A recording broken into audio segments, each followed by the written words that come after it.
Jelang Imlek, Desa Bunga Sades Vietnam dibadati pengunjung.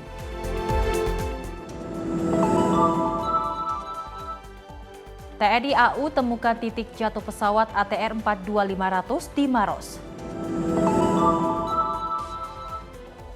Trump klaim kekerasan berhenti, Iran beri sinyal eksekusi.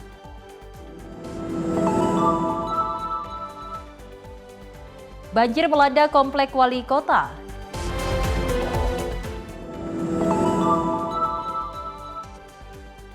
Posko antemortem korban pesawat ATR 42500.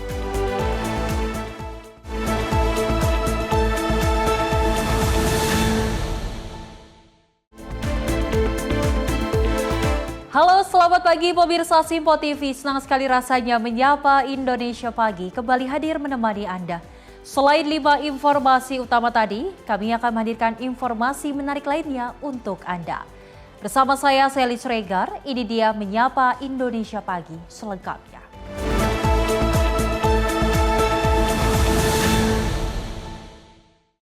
Dan pemirsa, kita awali informasinya di mana libur panjang dimanfaatkan wisatawan untuk berlibur. Salah satu tempat wisata yang mengalami peningkatan jumlah pengunjung adalah kawasan wisata Ancol Dufan. Wisatawan bisa mencoba beberapa wahana dari yang ramah anak sampai yang menantang adrenalin. Gimana keseruan di sana? Berikut laporan dari Azhar Putra dan juga kamera Azizul Hakim.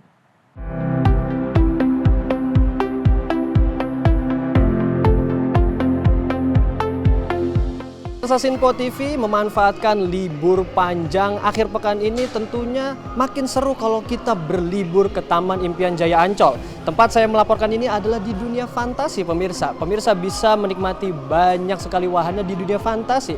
Nah, gimana keseruannya ya para pengunjung yang ada di sini, dan saya juga penasaran mau coba langsung. Langsung saja yuk kita ikut ke dalam.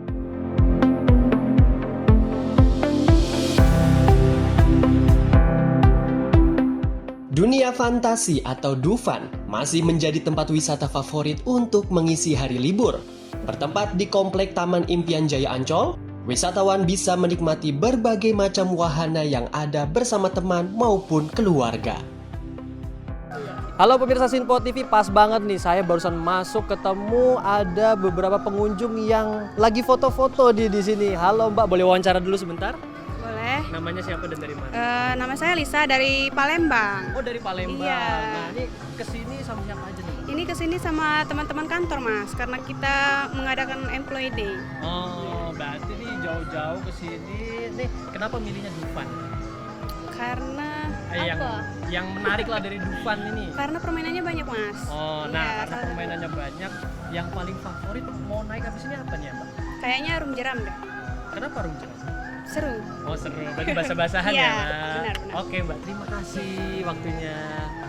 Pemirsa, tadi udah ada pengunjung yang kita wawancarai dan sepertinya naik anu jeram asik juga nih. Kayaknya kita harus coba ya. Kalau nggak lihat-lihat pengunjung yang ada di sana. Langsung saja yuk kita ke sana pemirsa. Menurut petugas, wisatawan yang mendatangi dunia fantasi bisa mencapai 6.000 pengunjung. Dan pada saat hari libur bisa lebih dari 8.000 pengunjung. Baru ke weekend lagi nih ya untuk 3 hari ke depan. Nah biasanya itu meningkat dia. Biasanya kalau di weekday kisaran pengunjung di 4.000, kalau misalnya weekend itu bisa lebih dari 6.000. Nah, kalau mau tahu jam bukanya dari jam pukul berapa sampai jam berapa? Oke, kalau kita di weekday itu mulai buka dari jam 10 sampai jam 6 sore, kalau weekend dari jam 10 sampai jam 8 malam. Nah, kalau boleh tahu di Dufan ini ada menggelar event-event apa? Untuk sekarang ini eventnya cuman Doraemon saja sih. Dia tuh ada 2 sesi, yang pertama di jam 1 sama yang kedua di jam 3 sore. Oke. Itu kayak parade Doraemon aja. Sama kalau weekend itu ada kita parade sorenya di dekat Turangga-Rangga.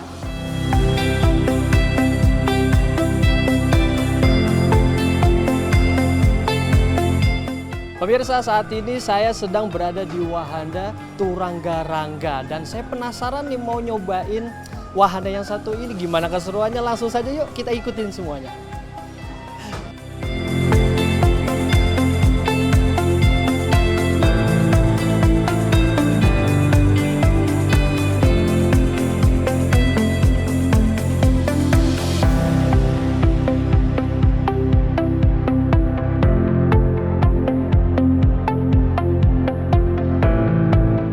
Pemirsa, tadi saya sudah nyobain langsung keseruan naik wahana turangga-rangga.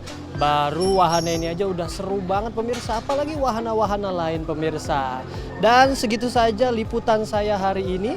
Dari Jakarta, saya Azhar dan juru kamera Azizul Hakim, Sinpo TV melaporkan. Bye-bye.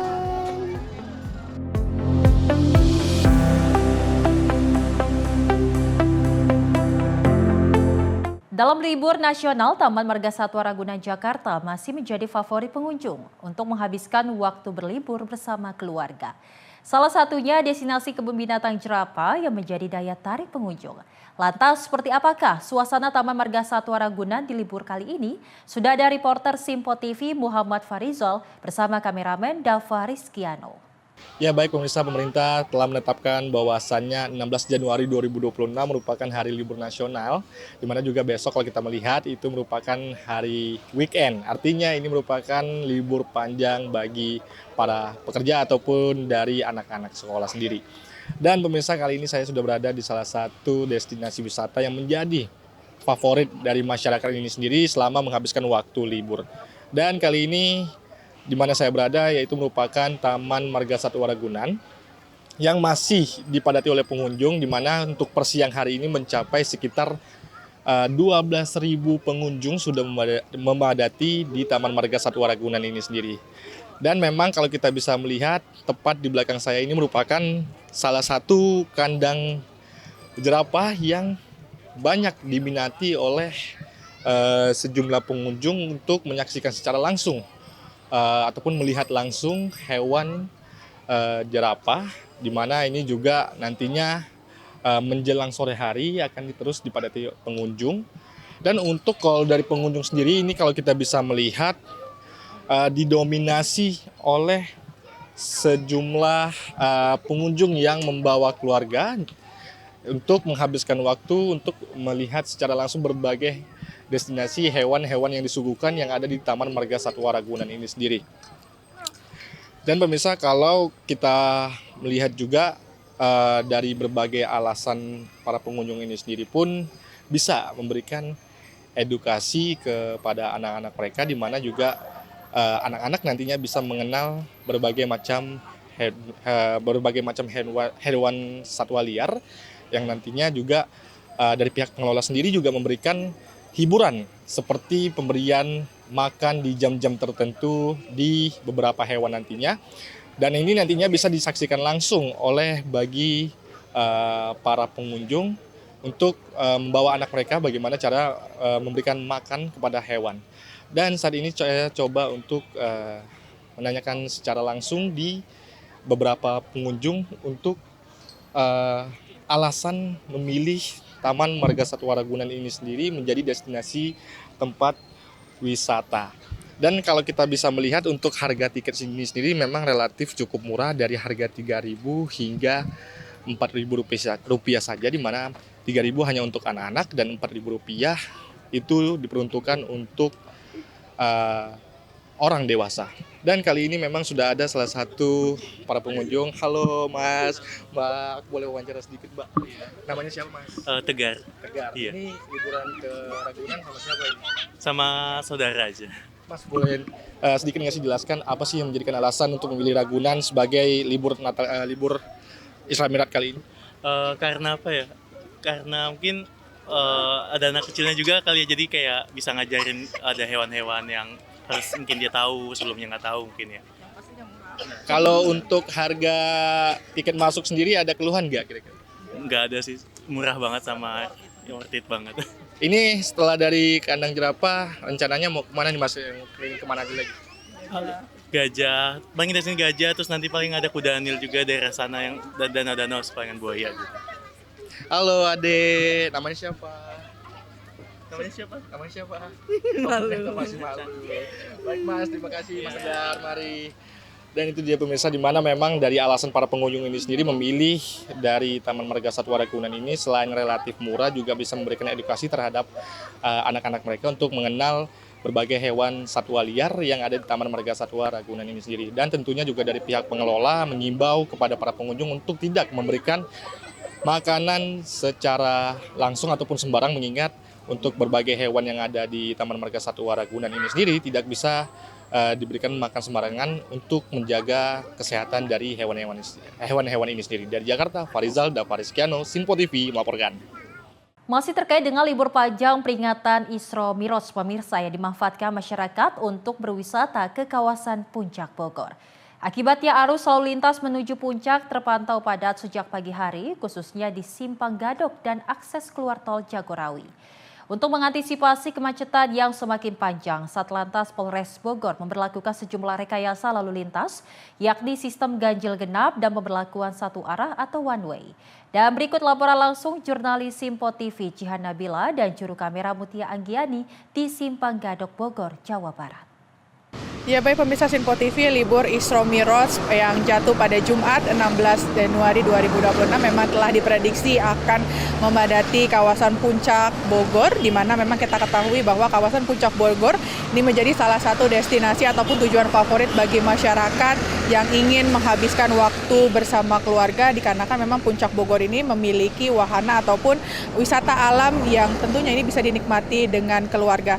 Dan selain itu, libur Isra Miraj ini juga bertepatan dengan libur akhir pekan dan ini menjadi momen dari libur panjang, dan sehingga volume kendaraan dari arah Jakarta menuju Puncak Bogor ini diperkirakan meningkat secara signifikan.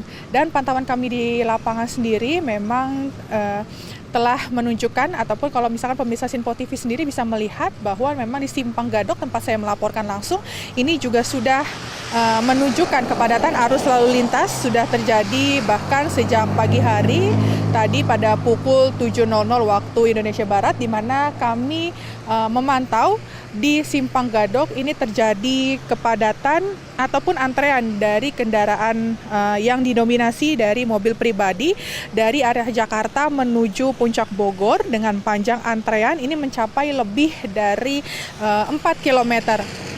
Dan pemirsa Sinpo TV dapat saya sampaikan juga bahwa antrean yang ada di Simpang Gadok ini juga merupakan kepadatan yang paling terasa di akses keluar dari tol Jagorawi menuju Simpang Gadok, di mana kendaraan dari arah Jakarta ini juga sudah tertahan dari kilometer 44 hingga kilometer 48. Dan tentunya pemirsa Sinpo TV dapat saya sampaikan juga untuk mengantisipasi kemacetan parah, satuan dari lalu lintas Polres Bogor ini juga telah menerapkan sejumlah rekayasa. Ini ada 2 rekayasa yang diberlakukan, salah satunya adalah rekayasa pemberlakuan ganjil genap ataupun GAGE yang memang sudah diberlakukan dari Satlantas Polres Bogor ini pada Kamis sore, kemudian pada pagi hari Jumat pada pukul 8 pagi ini juga telah diberlakukan sistem satu jalur ataupun one way yang memang tadi telah diberlakukan sejak pagi hari tadi, dan tentunya sistem ganjil genap juga telah diterapkan pada Kamis sore pada 15 Januari 2026. Tentunya untuk penerapan GAGE sendiri ini kendaraan nomor polisi yang tidak sesuai dengan tanggal yang berlaku ini nantinya akan diputarbalikan oleh para petugas di titik-titik penyekatan. Kemudian juga berdasarkan data yang kami terima dari pihak kepolisian Satlantas Polres Bogor, ini jumlah kendaraan yang masuk dari melalui exit tol Ciawi menuju Puncak ini tercatat mencapai lebih dari 10.000 kendaraan. Ini terhitung dari pukul 5 pagi hingga pukul 10 pagi tadi. Dan tentunya pihak kepolisian juga mengimbau para pengguna jalan untuk mematuhi aturan lalu lintas, kemudian mengikuti arahan-arahan dari para petugas dan mengatur waktu perjalanan guna menghindari kepadatan arus kendaraan. Dan tentunya pemirsa Sinpo TV, kami juga menyarankan ataupun mengimbau kepada masyarakat untuk tetap berhati-hati dalam berkeluarga, mengingat kondisi cuaca di wilayah Bogor ini terlihat ataupun terpantau mendung dan tadi sempat diguyur hujan dengan intensitas sedang. Dan kami juga mengimbau ataupun menyarankan bagi pengendara roda 2 untuk selalu membawa jas hujan dan juga payung gitu Dan sementara untuk kendaraan roda 4 ini tetap berhati-hati dalam melakukan perjalanan, tidak memacu kendaraan dengan kecepatan tinggi dan tentunya tetap mengikuti rambu-rambu lalu lintas yang ada. Demikian informasi yang dapat kami sampaikan dari Bogor, Jawa Barat. Jihan Nabila dan juga juru kamera Mutia Anggiani, Sinpo TV melaporkan. Menyambut bulan suci Ramadan, Amarosa Grande Bekasi menghadirkan paket berbuka puasa bertajuk Kampung Grande. Paket iftar ini mengusung konsep tradisional Nusantara dengan suasana hangat dan menu khas Ramadan. Selain menawarkan cita rasa autentik, paket ini juga dibanderol dengan harga khusus selama Ramadan. Menyambut bulan suci Ramadan 2026, Amarosa Grande Bekasi di Jalan Jenderal Ahmad Yani menghadirkan pengalaman berbuka puasa istimewa melalui iftar package bertajuk Kampung Grande. Paket ini mengangkat konsep heritage-inspired iftar dengan nuansa tradisional yang menghadirkan kehangatan berbuka ala kampung halaman. Beragam hidangan khas Nusantara disajikan sebagai menu unggulan, mulai dari takjil hingga menu utama favorit Ramadan. Seluruh hidangan dikurasi secara khusus dengan sentuhan modern tanpa menghilangkan cita rasa asli. Suasana ruang makan juga dibuat nyaman dan welcoming, sehingga cocok untuk momen kebersamaan bersama keluarga, sahabat, maupun rekan kerja. Sebagai penawaran spesial, Amarosa Grande Bekasi memberikan harga early bird seharga Rp185.000 net per orang. Harga tersebut berlaku pada minggu pertama dan minggu keempat Ramadan, sedangkan harga normal ditetapkan Rp199.000 net per orang dan berlaku sepanjang bulan Ramadan. Untuk tahun 2026 ini, menu kita ini konsepnya itu lebih ke rumahan. Jadi memang tadi seperti yang telah disebutkan sebelumnya, bahwa kita menghadirkan menu-menu ini untuk orang-orang yang rindu dengan masakan orang tua, terus masakan nenek yang di kampung. Nah, seperti itu sih Pak konsepnya. Melalui konsep tradisional yang dikemas secara elegan, Kampung Grande diharapkan menjadi pilihan masyarakat Bekasi dan sekitarnya untuk menikmati momen berbuka puasa dengan pengalaman yang berbeda. Informasi dan reservasi dapat dilakukan melalui Amarosa Grande Bekasi di Jalan Ahmad Yani, Bekasi Selatan. Dari Bekasi, Muhammad Ridwan, Sinpo TV melaporkan. Sementara itu, pemirsa, jelang Tahun Baru Imlek, Desa Bunga Sadech di Provinsi Dong Tap, Vietnam berubah menjadi lautan warna yang memukau. Ribuan wisatawan datang untuk menikmati keindahan bunga, menyusuri kebun melalui jalur setapak dan perahu kayu, serta mengabadikan momen terbaik menjelang perayaan Tet. Desa Bunga Sadech di Provinsi Dong Tap, Vietnam tampil mempesona menjelang Tahun Baru Imlek. Rekaman gambar menunjukkan kawasan kerajinan tradisional ini dipenuhi bunga warna-warni yang membentang di atas lahan lebih dari 1.000 hektar. Sekitar 100 hektar lahan didedikasikan khusus untuk produksi bunga menyambut Tahun Baru Imlek. Hampir 3.000 rumah tangga terlibat dalam budidaya tanaman hias di kawasan ini. Pengunjung terlihat berjalan menyusuri jalur sempit di antara kebun bunga atau menaiki perahu kayu melintasi saluran air yang dipenuhi rangkaian bunga. Banyak yang mencari sudut terbaik untuk mengabadikan foto. Pemilik kebun, Lee Tan Long, menyebut tahun ini jumlah pengunjung meningkat signifikan seiring digelarnya Sadech Flower Festival kedua oleh pemerintah. Pada hari-hari puncak festival, jumlah pengunjung mencapai 4 hingga 5.000 orang per hari. Lee Tan Long juga menambahkan sejak awal tahun, para pedagang dari berbagai provinsi telah memesan sekitar 40 hingga 50% bunga yang diproduksi di kebunnya. Desa Bunga Sadech yang telah berusia lebih dari 100 tahun dikenal sebagai ibu kota bunga di Delta Mekong. Kawasan ini terkenal dengan bunga hiasnya yang beragam, teknik budidaya tradisional di sepanjang Sungai Tin, serta warisan budaya yang kaya. Baru-baru ini, desa ini ditetapkan sebagai warisan budaya tak benda nasional. Selama bergenerasi, keluarga-keluarga lokal mengembangkan teknik menanam bunga di bedengan tinggi di atas kanal berkelak, menciptakan mozaik alam yang memukau dari marigold, krisan, dan berbagai jenis bunga lainnya. Tim redaksi Sinpo TV melaporkan. Festival Lentera Cheongyecheon di pusat kota Seoul diperpanjang 2 pekan karena tingginya minat masyarakat. Penyelenggara juga menambahkan berbagai instalasi lentera baru di sepanjang aliran sungai. Acara ini menyuguhkan perpaduan seni kontemporer dan juga tradisi Korea.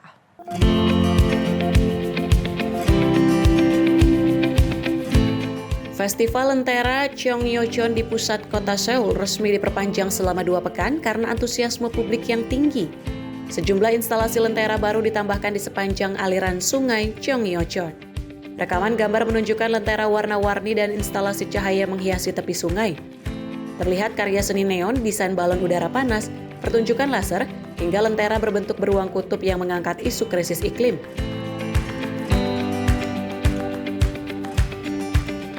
Para pengunjung tampak berjalan menyusuri sungai sambil mengambil foto. Para pengunjung menyebut meski suhu udara sangat dingin, suasana tetap ramai. Mereka mengaku menyukai banyaknya tampilan yang memiliki ciri khas budaya Korea.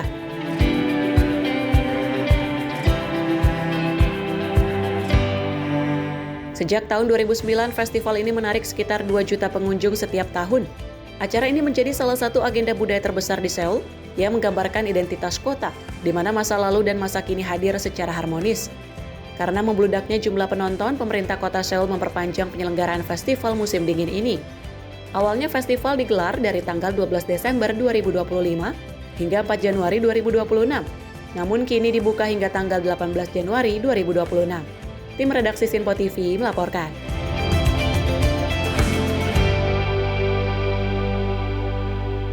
Pemirsa, pesawat ATR Indonesia Air hilang kontak di Maros. Informasinya usai jeda. Tetap bersama kami di Menyapa Indonesia Pagi.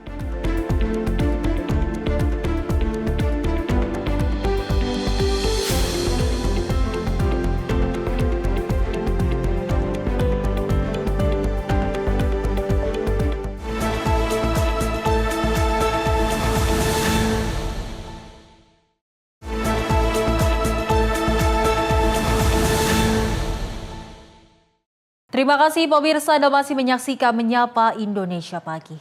Di mana pesawat ATR 400 milik Indonesia Air Transport dilaporkan hilang kontak saat dalam penerbangan dari Yogyakarta menuju Makassar pada Sabtu 17 Januari 2026.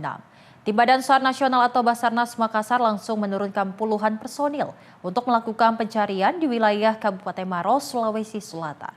Untuk menyelamatkan orang, korban tetap korban, jangan sampai menambah korban. Bisa dimengerti? Tim Badan SAR Nasional Makassar bergerak cepat menindaklanjuti laporan hilangnya kontak pesawat ATR 400 milik Indonesia Air Transport pada Sabtu 17 Januari 2026. Pesawat tersebut diketahui mengangkut 11 orang, terdiri dari 8 awak dan 3 penumpang, dalam penerbangan dari Yogyakarta menuju Makassar. Berdasarkan informasi awal yang diterima Basarnas Makassar, kontak dengan pesawat hilang pada pukul 13:17 waktu Indonesia Tengah. Data dari Airnav Indonesia menyebutkan, posisi terakhir pesawat diperkirakan berada di sekitar kawasan Leang-Leang, Kabupaten Maros dengan koordinat 4 derajat 57 menit 8 detik lintang selatan dan 119 derajat 42 menit 54 detik bujur timur. Kepala Seksi Operasi Basarnas Makassar, Andi Sultan mengkonfirmasi, personil SAR langsung diberangkatkan menuju lokasi dugaan hilang kontak pesawat.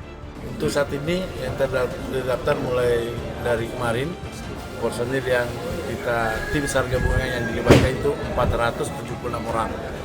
Itu berbagi dari TNI Polri, dari pihak pemerintah dan juga dari instansi SAR lainnya, juga mahasiswa-mahasiswa potensi SAR yang ada di Sulawesi Selatan. Ya, untuk yang digunakan, alut yang digunakan itu tentu dari kendaraan rescue truck, dari TNI, dari Basarnas dan berbagai pihak. Begitu juga saat ini menggunakan heli dari Lanut. Nanti rencananya pukul 06.30 akan take off untuk melakukan penyisiran di koordinat yang sudah kami plotkan. Seperti itu juga kita membawa peralatan-peralatan ekstrikasi. Apabila diperlukan kami akan mendrop, dan juga untuk komunikasi kami menggunakan HT dengan memasang dengan repeater yang sudah terpasang.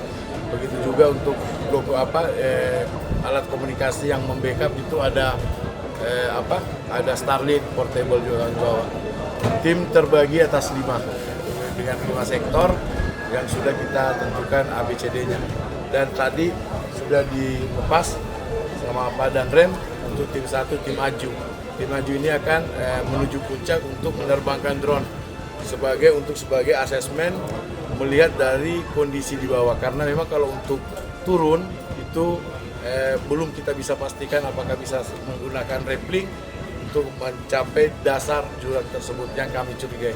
Untuk masalah serpihan-serpihan, kami belum bisa memastikan bahwa ini adalah serpihan pesawat, tetapi melihat dari tanda sudah ada ciri yang bisa bisa sedikit dan itu juga kami dari KAI dan nanti dari KAI untuk memutuskan bahwa seperti ini badan pesawat ini. Dalam operasi awal ini, Basarnas Makassar menurunkan sekitar 25 personil yang dibagi ke dalam 3 regu guna mempercepat proses pencarian. Tim SAR juga dilengkapi dengan berbagai peralatan pendukung, antara lain 1 unit truk personil, 1 unit mobil rescue, serta 1 unit drone untuk melakukan penelusuran dari udara.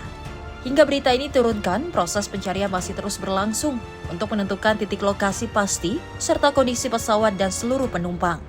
Basarnas mengimbau masyarakat untuk menunggu informasi resmi dan tidak berspekulasi.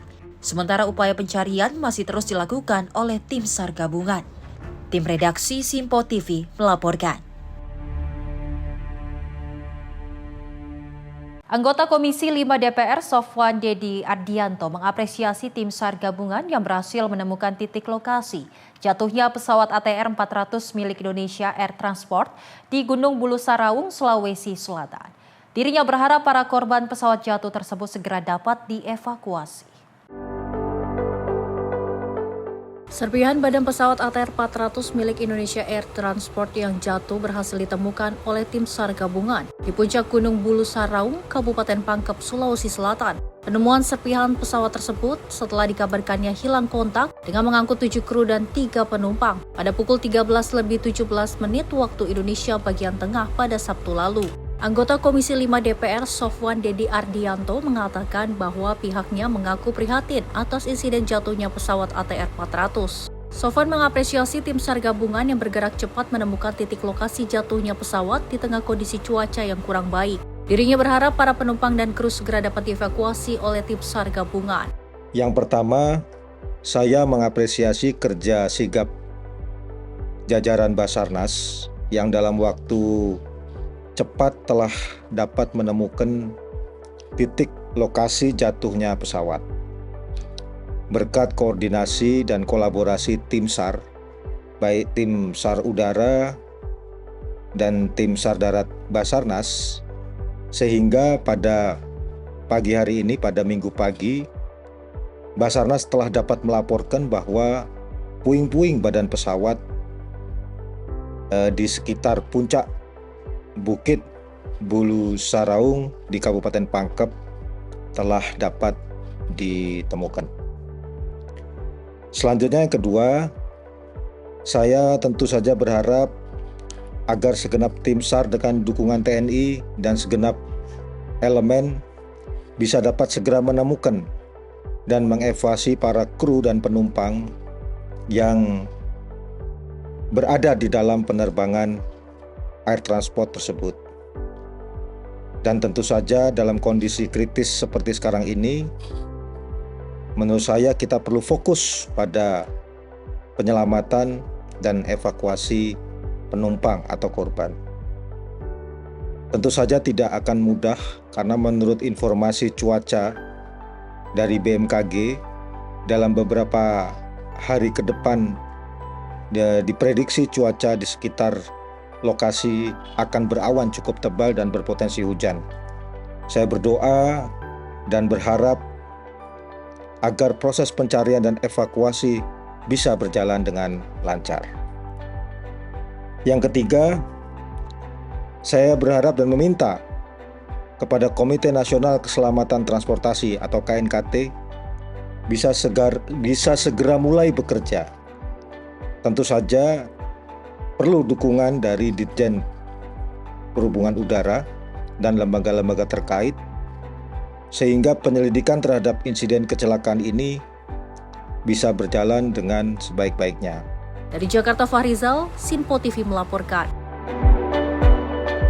TNI Angkatan Udara berhasil mengidentifikasi titik jatuhnya pesawat ATR 42500 milik Indonesia Air Transport di kawasan Gunung Bulu Saraung, Kabupaten Maros, Sulawesi Selatan.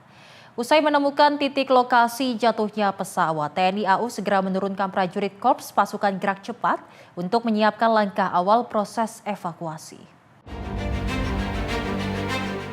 Pesawat ATR 42500 milik Indonesia Air Transport hilang kontak saat melakukan penerbangan dari Bandara Adi Sucipto, Yogyakarta menuju Bandara Internasional Sultan Hasanuddin Makassar pada Sabtu 17 Januari 2026.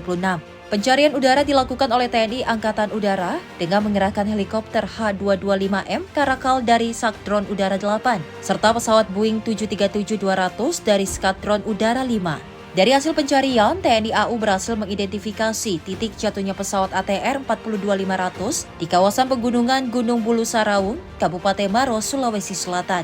Menindaklanjuti temuan tersebut, TNI AU segera menurunkan 5 prajurit Korps Pasukan Gerak Cepat serta 1 personil Basarnas menggunakan helikopter H225M Karakal. Adapun saat di lokasi, prajurit Korps Pasgat langsung menyiapkan langkah awal evakuasi di medan yang diketahui memiliki kondisi geografis yang sangat terjal. Jihan Nabila, Simpo TV melaporkan. Dari Menteri Kelautan dan Perikanan Sakti Wahyu Trenggono menyampaikan rasa duka mendalam atas jatuhnya pesawat ATR 42500 rute Yogyakarta-Makassar yang dioperasikan PT Indonesia Air Transport atau IAT. Dalam peristiwa tersebut, 3 pegawai Kementerian Kelautan dan Perikanan dipastikan menjadi korban bersama 7 kru pesawat yang saat ini masih dalam proses pencarian.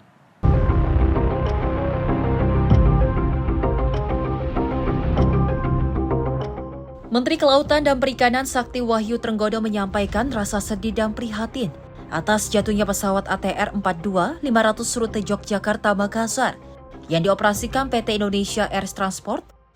Trenggono menegaskan 3 pegawai Kementerian Kelautan dan Perikanan menjadi korban dalam insiden tersebut.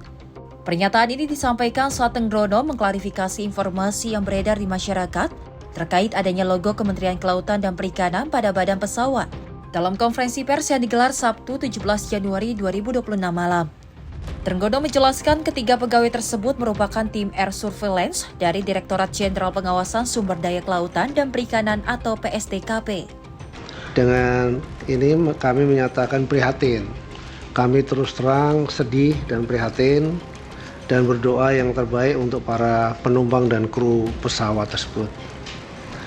Berikutnya sesuai dengan update terakhir dari Kepala Kantor SAR Nasional Makassar yang dihubungi oleh tim Direktorat Jenderal Pengawasan Sumber Daya Kelautan dan Perikanan atau PSDKP pada tanggal 17 Januari 2026 pukul 19.20 WIB,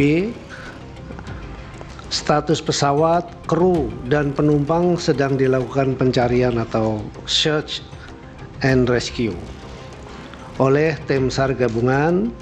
Jadi saya mohon doa dari teman-teman semua untuk yang terbaik segera bisa ditemukan dan kita bisa tahu persis apa yang terjadi.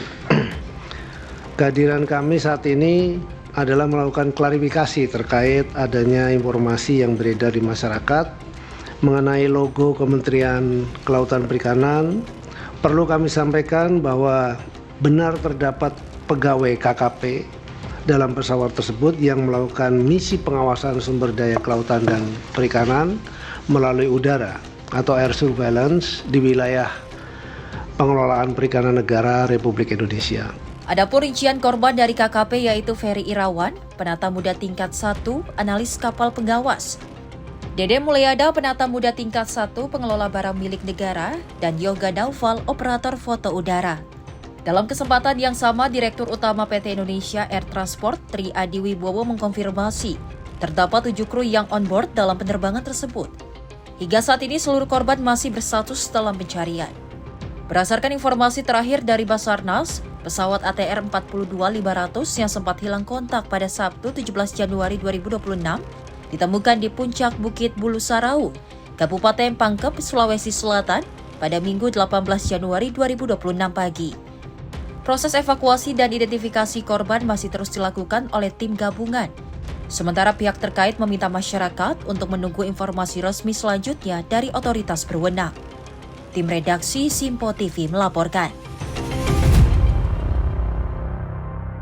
Prajurit TNI Angkatan Darat dari Yonif 115 Macan Leuser membersihkan lumpur dan material sisa banjir di kantor Majelis Pendidikan Daerah Kabupaten Aceh Tamiang. Aksi ini dilakukan pemirsa untuk mempercepat pemulihan fasilitas perkantoran agar aktivitas pelayanan masyarakat kembali normal.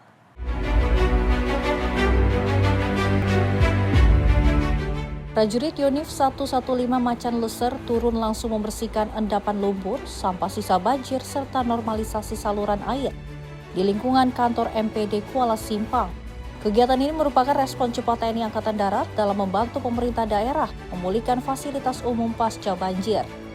Prajurit turun langsung membersihkan endapan lumpur, sampah sisa banjir, serta menormalisasi saluran air agar lingkungan kantor kembali bersih, aman, dan dapat digunakan untuk aktivitas pelayanan. Dandim 0117 Aceh Tamiang, Letkol Infanteri Andi Arianto, menyebut keterlibatan prajurit TNI AD adalah bentuk komitmen membantu percepatan pemulihan agar pelayanan kepada masyarakat dapat segera berjalan kembali.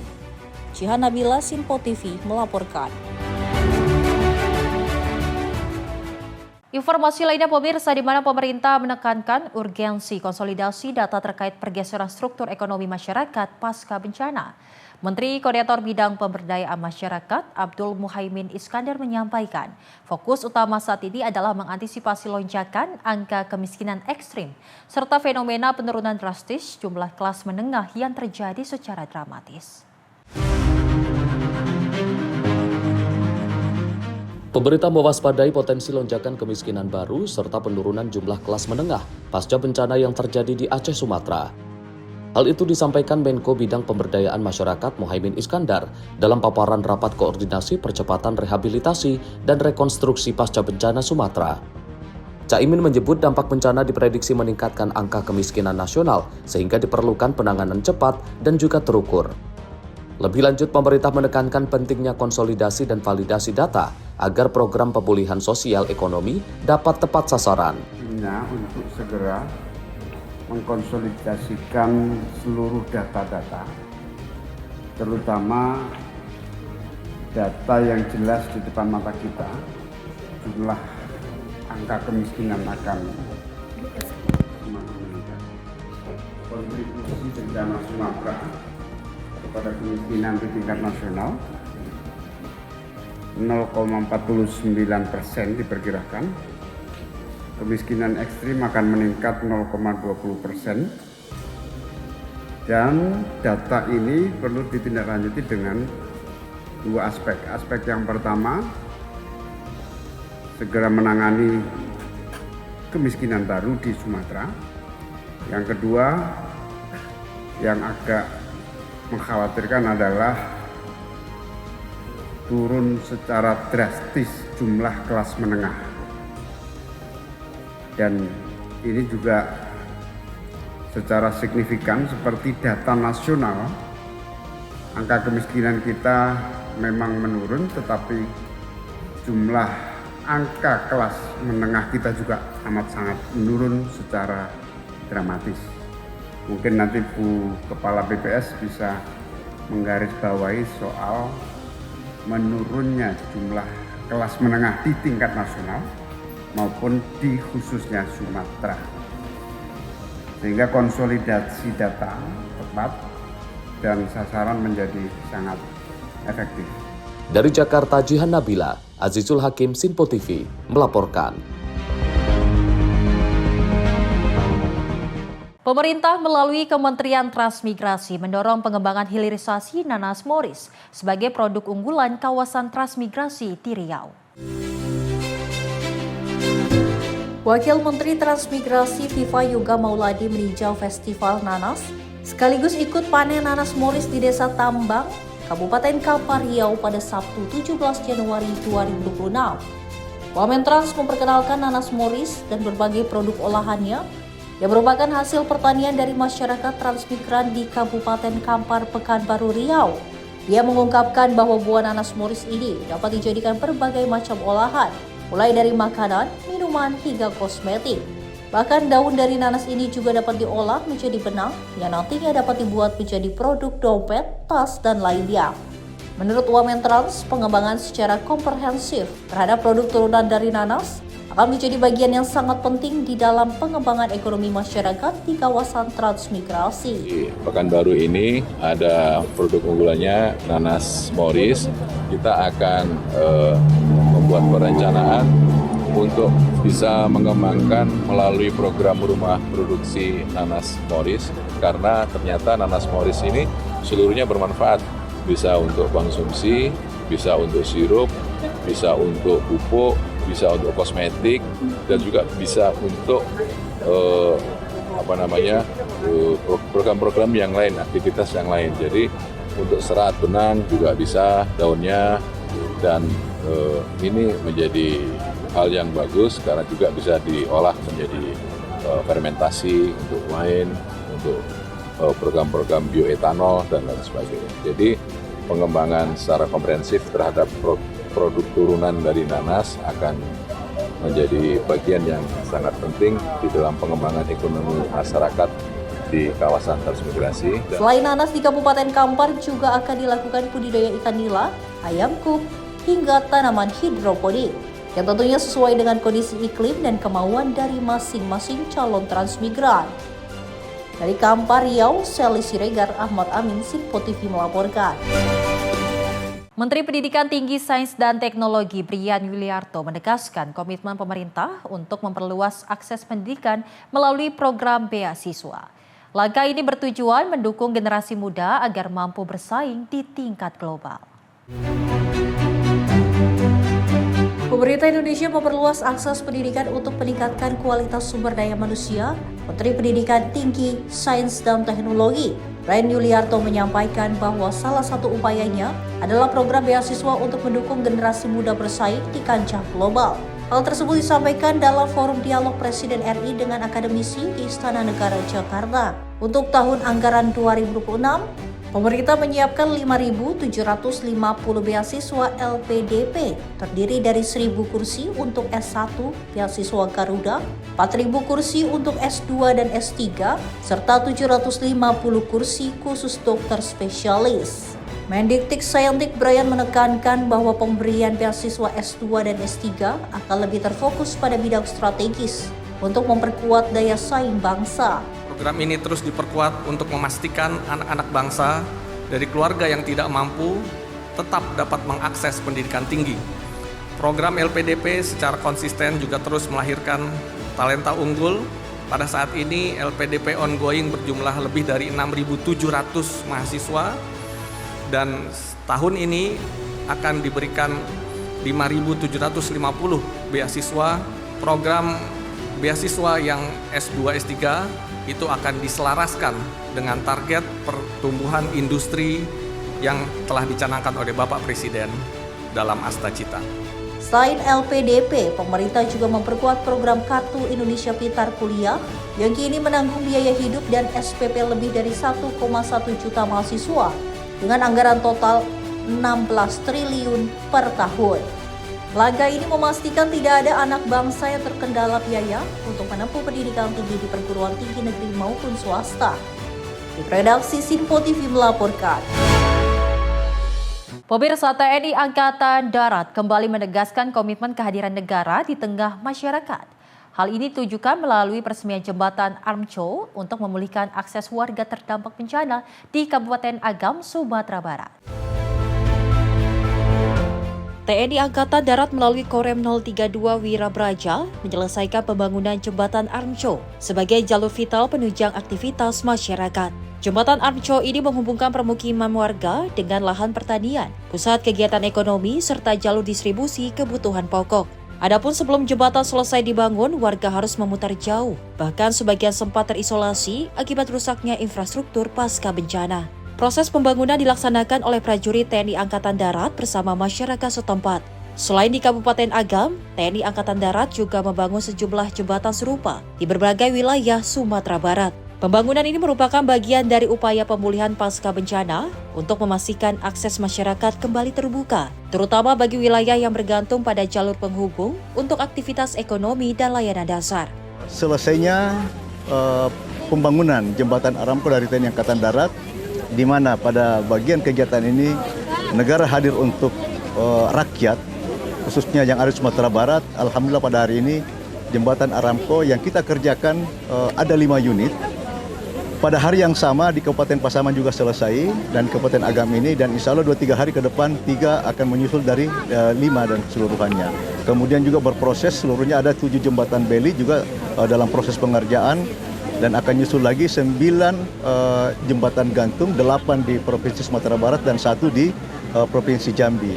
Kemudian pada tahap berikutnya lagi kita akan mengerjakan sebanyak 62 jembatan gantung di seluruh wilayah provinsi, kabupaten, kota yang ada di Sumatera Barat. Mudah-mudahan harapan kita negara hadir untuk rakyat Indonesia yang dilanda bencana ini, semua akses-akses yang terputus akan selesai dalam waktu secepat mungkin ke depan. Masyarakat menyampaikan apresiasi atas kehadiran jembatan ini yang mempermudah mobilitas dan mendukung pemulihan ekonomi warga. Kehadiran jembatan Armco ini menjadi simbol harapan bagi masyarakat Malala untuk kembali menjalani kehidupan secara normal. Ungkapan terima kasih yang sedalam-dalamnya dari lubuk hati masyarakat Malala dan masyarakat Jorong Salimpawang yang sedalam-dalamnya kepada TNI karena sudah berjibaku, sudah bersama-sama untuk menyumbangkan tenaga, baik itu pikiran, baik itu berupa finansial juga mungkin. Itu yang kami ucapkan terima kasih kepada Bapak TNI semuanya. Jihan Nabila, Simpo TV melaporkan. Pemirsa, Direktorat Jenderal Bina Administrasi Kewilayahan atau Ditjen Bina Atwil Kementerian Dalam Negeri menggelar rapat kick-off meeting pelaksanaan program dan anggaran tahun anggaran 2026. Acara ini bertujuan untuk memantapkan pelaksanaan program strategis serta memastikan penggunaan anggaran yang efektif dan berorientasi pada hasil nyata bagi masyarakat. Salah satu poin utama yang diangkat dalam pertemuan ini adalah peran aktif Ditjen Bina Atwil dalam sub-urusan bencana.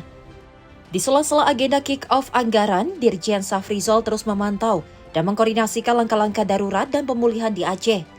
Dirjen Safrizal juga memberikan perhatian khusus pada penanganan bencana di wilayah Sumatera, terutama Aceh. Dirjen Safrizal juga memberikan perhatian khusus pada penanganan bencana di wilayah Sumatera, terutama Aceh. Menindaklanjuti keputusan Presiden nomor 1 tahun 2026, Safrizal Zat telah ditunjuk sebagai koordinator wilayah Aceh dalam Satuan Tugas Percepatan Rehabilitasi dan Rekonstruksi Pasca Bencana Alam di Provinsi Aceh, Sumatera Utara, dan Sumatera Barat. Peran strategis ini menuntut penyesuaian postur anggaran dan rencana kerja Ditjen Bina Atwil tahun 2026 untuk mendukung percepatan pemulihan wilayah terdampak. Salah satu fokus utama adalah koordinasi penyusunan rencana induk penanggulangan bencana Provinsi Aceh yang ditargetkan selesai pada Maret 2026. Di sela-sela kesibukan agenda kick-off anggaran, Dirjen Safrizal terus memantau dan mengkoordinasikan langkah-langkah darurat dan pemulihan di Aceh. Tapi 2026 tidak kurang tantangan pelaksanaannya dan banyak target-target yang baru-baru yang harus kita kerjakan. Rata-rata direktur ini Pak Edi sudah 5 tahun depan pensiun. Kan saya harus cari orang baru untuk tahun depan. Kalau saya sendiri belum dipindah. Saya kira kemarin saya sudah dapat SK juga pindah. Karena saya pun sudah 6 tahun. Ternyata yang lain duluan, saya belum. Mungkin karena bencana saya ditahan dulu mungkin sampai aman dulu. Rapat kick-off ini diharapkan menjadi titik tolak bagi seluruh unit kerja di lingkup Ditjen Bina Atwil untuk segera melakukan percepatan paket pekerjaan dan pengadaan barang, jasa sejak awal tahun, guna menghindari penumpukan kegiatan di akhir tahun anggaran. Tim redaksi Simpo TV melaporkan.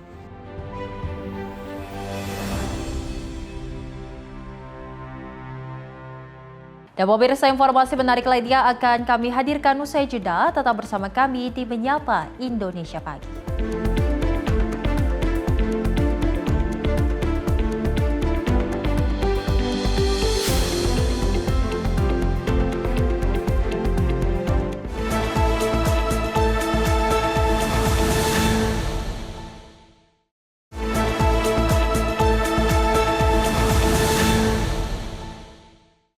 Masih bersama kami pemirsa dalam Menyapa Indonesia Pagi, informasi kita lanjutkan.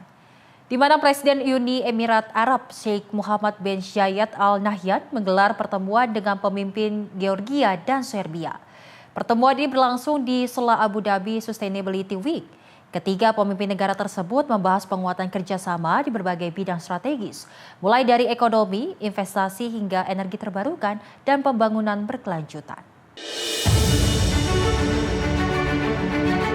Presiden Uni Emirat Arab Sheikh Mohammed bin Zayed Al Nahyan bertemu dengan Perdana Menteri Georgia Irakli Kobakidze dan Presiden Serbia Aleksandar Vučić pada hari Rabu 14 Desember 2025. Pertemuan ini digelar di sela Abu Dhabi Sustainability Week. Rekaman menunjukkan Sheikh Mohammed bin Zayed menyambut kedua pemimpin di Zayed National Museum. Presiden Serbia Aleksandar Vučić juga terlihat mendampingi pemimpin Uni Emirat Arab berkeliling museum, melihat pameran dan artefak yang mendokumentasikan kehidupan bapak pendiri Uni Emirat Arab, Sheikh Zayed bin Sultan Al Nahyan. Menurut media setempat, dalam pertemuan tersebut, Sheikh Mohammed bin Zayed membahas berbagai cara untuk memperkuat kerjasama dan aksi bersama dengan Georgia dan Serbia. Fokus utama diarahkan pada sektor ekonomi, investasi, pembangunan, energi terbarukan, serta keberlanjutan. Kunjungan kedua pemimpin ini juga menegaskan pentingnya Abu Dhabi Sustainability Week sebagai platform global untuk dialog dan kerjasama internasional dalam menghadapi berbagai tantangan bersama. Para pemimpin tersebut menekankan perlunya terus mengembangkan hubungan bilateral, serta membangun kemitraan berkelanjutan yang mendukung diversifikasi ekonomi dan pertumbuhan jangka panjang. Tim redaksi Sinpo TV melaporkan.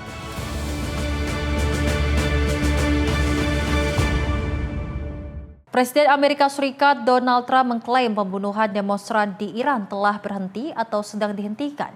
Berdasarkan informasi yang disebutnya berasal dari sumber penting. Klaim itu disampaikan di tengah sinyal berlawanan dari Teheran yang justru mengindikasikan sidang cepat dan eksekusi terhadap peserta aksi protes. Donald Trump menyatakan telah menerima informasi dari sumber yang disebut berada di dalam Iran bahwa tidak ada rencana eksekusi terhadap para protester. Meski ia mengakui tidak dapat memastikan kebenaran informasi tersebut. Saat ditanya apakah Amerika Serikat akan mengambil tindakan terhadap pemerintah Iran, Trump menyatakan pihaknya akan terus memantau situasi. Sehari sebelumnya, Trump telah berkonsultasi dengan tim keamanan nasional terkait langkah selanjutnya. Wakil Presiden J.D. Vance, Menteri Luar Negeri Marco Rubio, serta pejabat Dewan Keamanan Nasional telah menyusun opsi respon, mulai dari langkah diplomatik hingga opsi serangan militer. Di sisi lain, Iran memberi sinyal tegas. Kepala Kehakiman Iran, Gholam Hossein Mohseni AJ, menyatakan lebih dari 18.000 orang telah ditahan dan harus dihukum melalui sidang cepat dan eksekusi demi memberikan efek jera. Data Lembaga Hak Asasi Manusia menyebut sedikitnya 2.586 orang tewas akibat penindakan pasukan keamanan Iran. Sementara itu, Komandan Pasukan Revolusioner Iran Muhammad Pakpur menuduh Amerika Serikat dan Israel sebagai dalang aksi protes. Di tengah meningkatnya ketegangan, sejumlah personil militer Amerika Serikat di Qatar dilaporkan diminta melakukan evakuasi. Pernyataan Teheran dinilai sebagai tantangan langsung atas peringatan Donald Trump. Hingga kini situasi di Iran masih tegang dan menjadi sorotan dunia internasional. Tim redaksi Sinpo TV melaporkan.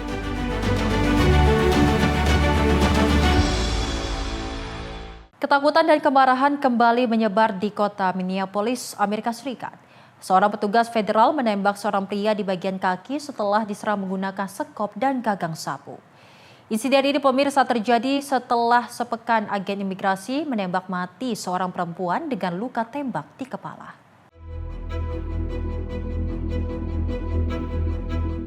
Asap memenuhi jalan pada Rabu malam waktu setempat di lokasi penembakan terbaru. Petugas federal mengenakan helm dan masker gas menembakkan gas air mata ke arah kerumunan kecil, sementara para pengunjuk rasa melemparkan batu dan menyalakan kembang api. Kepala Kepolisian Minneapolis, Brian O'Hara, menyatakan aksi tersebut merupakan kerumunan ilegal dan mengimbau warga untuk segera membubarkan diri. Situasi berangsur tenang menjelang Kamis pagi dengan jumlah pengunjuk rasa dan petugas yang berkurang. Aksi protes serupa kian sering terjadi sejak seorang agen federal menembak mati Rini Good pada 7 Januari lalu. Penembakan itu terjadi di tengah operasi penindakan imigrasi besar-besaran yang melibatkan ribuan petugas federal di wilayah kota kembar Minnesota. Wali kota Minneapolis, Jacob Frey, menyebut kehadiran pasukan federal 5 kali lebih besar dari jumlah polisi kota. Ia menilai kehadiran tersebut telah mengintimidasi warga dan memicu kemarahan publik. Di sisi lain, polisi kota tetap harus menjalankan tugas rutin menjaga keamanan masyarakat. Departemen Keamanan Dalam Negeri Amerika Serikat menyatakan telah melakukan lebih dari 2.000 penangkapan di negara bagian Minnesota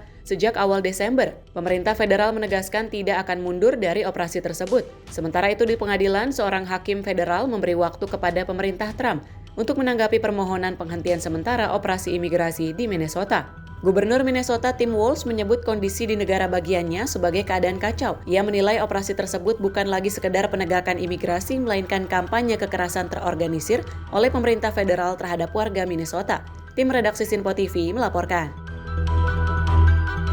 Iran menutup ruang udara bagi penerbangan komersial selama beberapa jam tanpa penjelasan resmi. Langkah ini diambil di tengah tingginya ketegangan antara Teheran dan Washington terkait penindakan berdarah terhadap aksi protes nasional.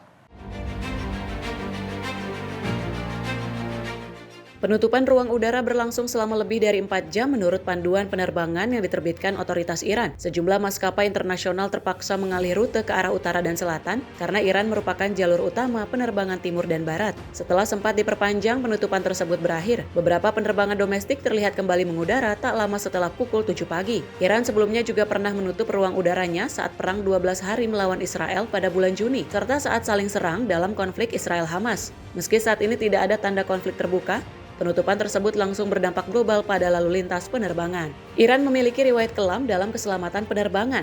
Pada tahun 2020, pertahanan udara Iran menembak jatuh pesawat komersial Ukraina penerbangan PS-752, menyebabkan seluruh 176 penumpang dan awak tewas. Penutupan ruang udara terjadi saat sejumlah personil di pangkalan militer Amerika Serikat di Qatar diimbau untuk dievakuasi. Kedutaan Besar Amerika Serikat di Kuwait juga memerintahkan personilnya untuk sementara tidak mengunjungi pangkalan militer di negara tersebut. Aktivis HAM memperingatkan eksekusi mati dapat segera dilakukan. Penindakan keamanan Iran dilaporkan telah menyebabkan lebih dari 2.600 kematian, menjadikannya gelombang kerusuhan paling mematikan di Iran dalam beberapa dekade terakhir. Tim redaksi Sirpo TV melaporkan. Sementara itu, pemirsa, pejabat tinggi Denmark menyatakan adanya perbedaan mendasar dengan Presiden Amerika Serikat Donald Trump terkait status Greenland setelah pembicaraan tingkat tinggi di Gedung Putih. Menteri Luar Negeri Denmark Lars Løkke Rasmussen menyampaikan pernyataan tersebut setelah bertemu dengan Wakil Presiden Amerika Serikat J.D. Vance dengan Menlu AS Marco Rubio. Donald Trump menyatakan telah menerima informasi dari sumber yang disebut berada di dalam Iran bahwa tidak ada rencana eksekusi terhadap para protester, meski ia mengakui tidak dapat memastikan kebenaran informasi tersebut. Saat ditanya apakah Amerika Serikat akan mengambil tindakan terhadap pemerintah Iran, Trump menyatakan pihaknya akan terus memantau situasi. Sehari sebelumnya, Trump telah berkonsultasi dengan tim keamanan nasional terkait langkah selanjutnya. Wakil Presiden J.D. Vance, Menteri Luar Negeri Marco Rubio, serta pejabat Dewan Keamanan Nasional telah menyusun opsi respon, mulai dari langkah diplomatik hingga opsi serangan militer. Di sisi lain, Iran memberi sinyal tegas. Kepala Kehakiman Iran, Gholam Hossein Mohseni AJ, menyatakan lebih dari 18.000 orang telah ditahan dan harus dihukum melalui sidang cepat dan eksekusi demi memberikan efek jerah. Data Lembaga Hak Asasi Manusia menyebut sedikitnya 2.586 orang tewas akibat penindakan pasukan keamanan Iran. Sementara itu, Komandan Pasukan Revolusioner Iran Muhammad Pakpur menuduh Amerika Serikat dan Israel sebagai dalang aksi protes. Di tengah meningkatnya ketegangan, sejumlah personil militer Amerika Serikat di Qatar dilaporkan diminta melakukan evakuasi. Pernyataan Teheran dinilai sebagai tantangan langsung atas peringatan Donald Trump. Hingga kini situasi di Iran masih tegang dan menjadi sorotan dunia internasional. Tim redaksi Sirpo TV melaporkan. Perdana Menteri Kanada Mark Carney tiba di Beijing pada Rabu malam. Kunjungan selama 4 hari tersebut ditujukan untuk memperbaiki hubungan antara Kanada dan China yang sempat memburuk, sekaligus supaya Kanada mengurangi ketergantungan ekonomi terhadap Amerika Serikat.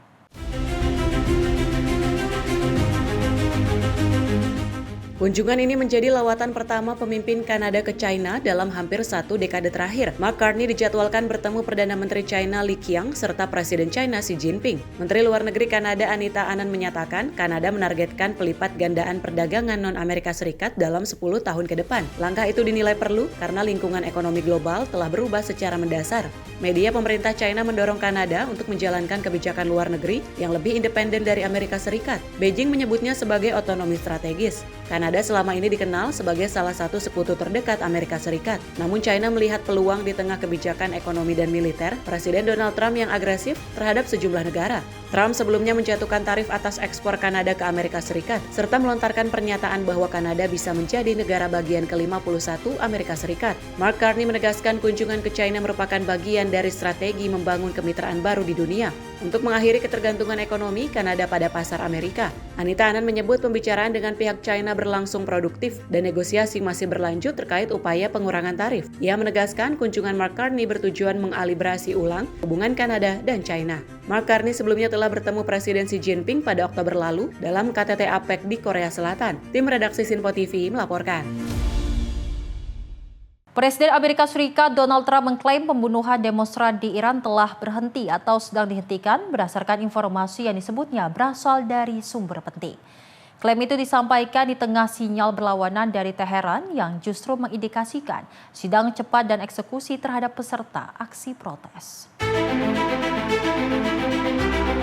Donald Trump menyatakan telah menerima informasi dari sumber yang disebut berada di dalam Iran bahwa tidak ada rencana eksekusi terhadap para protester. Meski ia mengakui tidak dapat memastikan kebenaran informasi tersebut. Saat ditanya apakah Amerika Serikat akan mengambil tindakan terhadap pemerintah Iran, Trump menyatakan pihaknya akan terus memantau situasi. Sehari sebelumnya, Trump telah berkonsultasi dengan tim keamanan nasional terkait langkah selanjutnya. Wakil Presiden J.D. Vance, Menteri Luar Negeri Marco Rubio, serta pejabat Dewan Keamanan Nasional telah menyusun opsi respon, mulai dari langkah diplomatik hingga opsi serangan militer. Di sisi lain, Iran memberi sinyal tegas. Kepala Kehakiman Iran, Gholam Hossein Mohseni AJ, menyatakan lebih dari 18.000 orang telah ditahan dan harus dihukum melalui sidang cepat dan eksekusi demi memberikan efek jera. Data Lembaga Hak Asasi Manusia menyebut sedikitnya 2.586 orang tewas akibat penindakan pasukan keamanan Iran. Sementara itu, Komandan Pasukan Revolusioner Iran Muhammad Pakpur menuduh Amerika Serikat dan Israel sebagai dalang aksi protes. Di tengah meningkatnya ketegangan, sejumlah personil militer Amerika Serikat di Qatar dilaporkan diminta melakukan evakuasi. Pernyataan Teheran dinilai sebagai tantangan langsung atas peringatan Donald Trump. Hingga kini situasi di Iran masih tegang dan menjadi sorotan dunia internasional. Tim redaksi Sinpo TV melaporkan.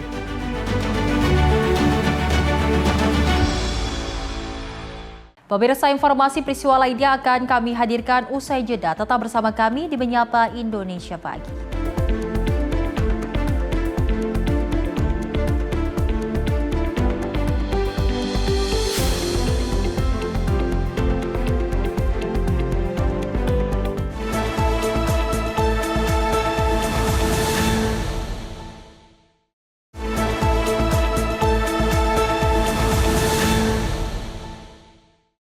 Selamat pagi pemirsa, Anda masih menyaksikan Menyapa Indonesia Pagi. Di mana pasca terjadinya asap tebal di tambang milik PT Antam UP, Pongkor, Kecamatan Nanggung, Kabupaten Bogor, Jawa Barat, tim gabungan buat 3 posko pengaduan. Sebanyak 6 masih terjebak dalam lubang tambang sejak insiden munculnya asap pada Selasa lalu.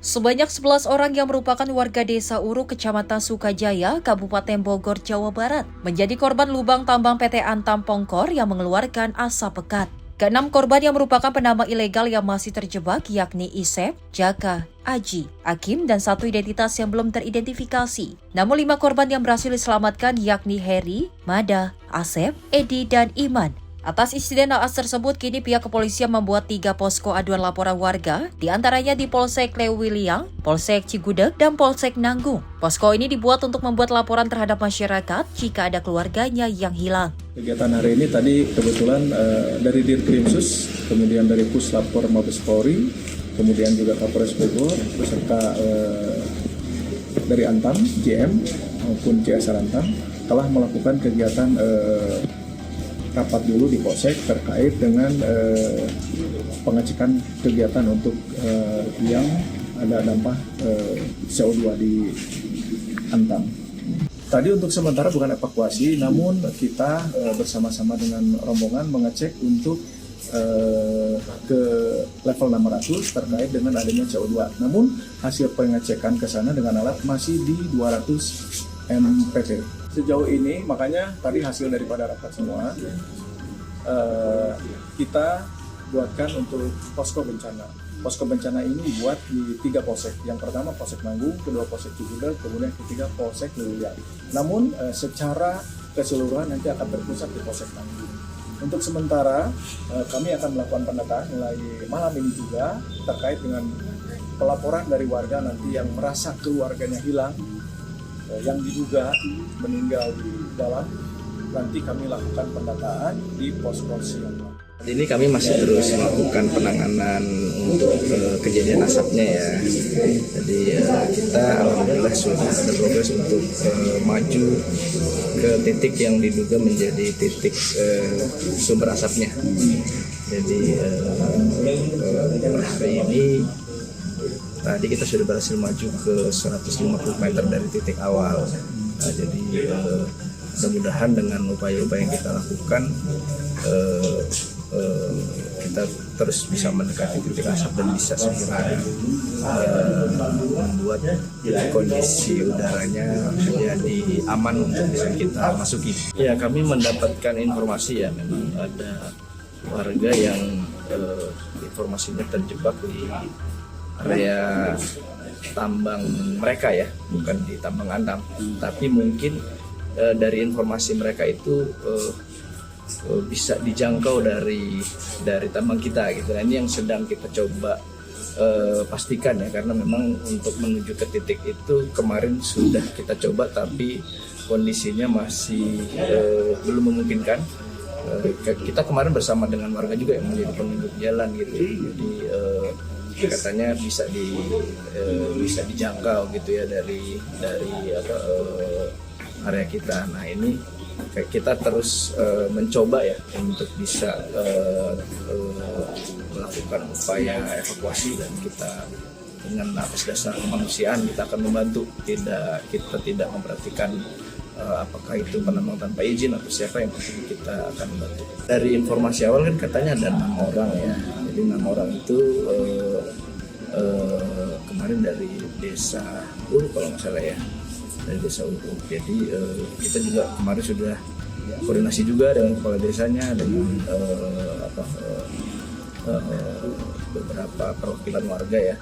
Jadi mudah-mudahan dengan upaya-upaya yang kita lakukan ini, upaya evakuasinya bisa berjalan lebih cepat. Dari Bogor, Jawa Barat, tim kontributor Simpo TV melaporkan. Menteri Pendidikan Tinggi, Sains dan Teknologi Bria Yuliarto menyebut 82 perguruan tinggi terlibat pemulihan pasca bencana di Aceh, Sumut, dan juga Sumbar. Ribuan tenaga medis dan relawan dikerahkan untuk membantu masyarakat yang terdampak. Dalam pertemuan dialog antara Presiden Prabowo Subianto dan 1000 akademisi di Istana Negara Jakarta, Menteri Pendidikan Tinggi, Sains dan Teknologi Bria Yuliarto menyampaikan bahwa 82 perguruan tinggi dilibatkan langsung untuk pemulihan pasca bencana di Aceh, Sumatera Utara, dan Sumatera Barat. Langkah ini dilakukan atas instruksi Presiden dan bertujuan mendukung percepatan pemulihan wilayah terdampak. Bria menjelaskan bahwa 82 perguruan tinggi tersebut telah mengirimkan 3.746 personil kesehatan, terdiri dari 2.260 tenaga medis, yakni dokter umum, dokter gigi, dokter spesialis, dan mahasiswa kedokteran, serta 1.267 tenaga kesehatan dan 219 relawan umum. Kehadiran mereka menjadi bagian penting dari upaya pemulihan dan pelayanan kesehatan masyarakat pasca bencana. Menindaklanjuti arahan langsung Bapak Presiden terkait penanganan bencana, khususnya di Aceh, Sumatera Utara, dan Sumatera Barat, perguruan tinggi yang ada bersama-sama dengan kementerian telah melakukan kegiatan di 3 provinsi mencakup 31 kabupaten dan kota, 104 kecamatan dengan melibatkan 82 perguruan tinggi. Perguruan tinggi tentu hadir bukan hanya sebagai pengamat tetapi juga sebagai solusi bagi bangsa. Tentunya ini akan menjadi SDM unggul untuk berperan dalam memajukan bangsa. Selain itu, Bria memaparkan data pendidikan tinggi Indonesia yang mencakup 4.614 perguruan tinggi negeri dan swasta, 303.000 dosen, serta 9,9 juta mahasiswa aktif. Setiap tahun perguruan tinggi menghasilkan 1,7 juta lulusan baru dari berbagai bidang, mulai dari sains, teknologi, kesehatan, pendidikan, ekonomi, hingga ilmu sosial dan humaniora, menjadi modal besar bagi daya saing bangsa di masa depan. Tim redaksi Simpo TV melaporkan.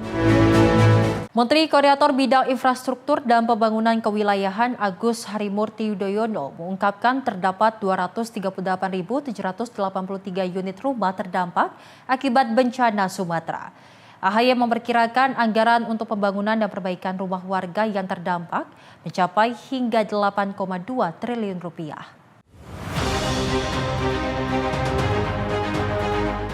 Satgas Percepatan Rehabilitasi dan Rekonstruksi Pasca Bencana Wilayah Sumatera menggelar rapat koordinasi dengan seluruh kementerian dan lembaga di Kementerian Dalam Negeri.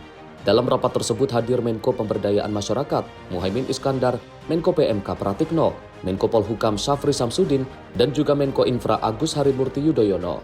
Dalam rapat tersebut, pemerintah melalui Kementerian Koordinator Bidang Infrastruktur dan Pembangunan Kewilayahan menyebut jika rumah yang terdampak di Pulau Sumatera mencapai 238.783 unit yang terdampak. AHY memperkirakan anggaran untuk pembangunan dan perbaikan rumah warga yang terdampak mencapai 8,2 triliun rupiah. Saat ini telah didata dan terus diupdate jumlah rumah baik terkategori rusak ringan, rusak sedang, rusak berat maupun hilang dan hanyut. Dan dikalkulasi per hari ini dapat kami laporkan, nanti bisa dilengkapi oleh Kementerian PKP. Total rumah terdampak sampai dengan 14 Januari 2026 adalah 238.783 unit. Terbanyak memang di Aceh 206.208.693 unit, diikuti Sumatera Utara 24.294 unit, dan Sumatera Barat sebanyak 5.796 unit. Dari ini semua tentunya kita bisa mengkalkulasi paling tidak estimasi biaya pembangunan atau perbaikan rumah-rumah warga tersebut kurang lebih sekitar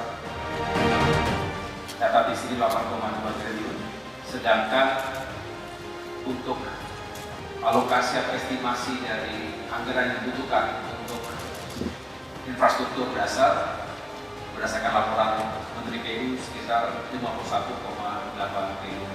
AHY menambahkan jika jumlah kerusakan rumah terbanyak berada di Aceh dengan angka 208.693 unit, kemudian disusul dengan Sumatera Utara sebanyak 24.294 unit, dan Sumatera Barat sebanyak 5.796 unit. Dari Jakarta, Dio Malau, Simpo TV melaporkan. Pemirsa, hujan dengan intensitas sedang hingga lebat yang mengguyur wilayah Bekasi, Jawa Barat menyebabkan banjir di sejumlah titik permukiman dan ruas jalan. Genangan air dengan ketinggian 50 hingga 60 cm mengganggu aktivitas warga.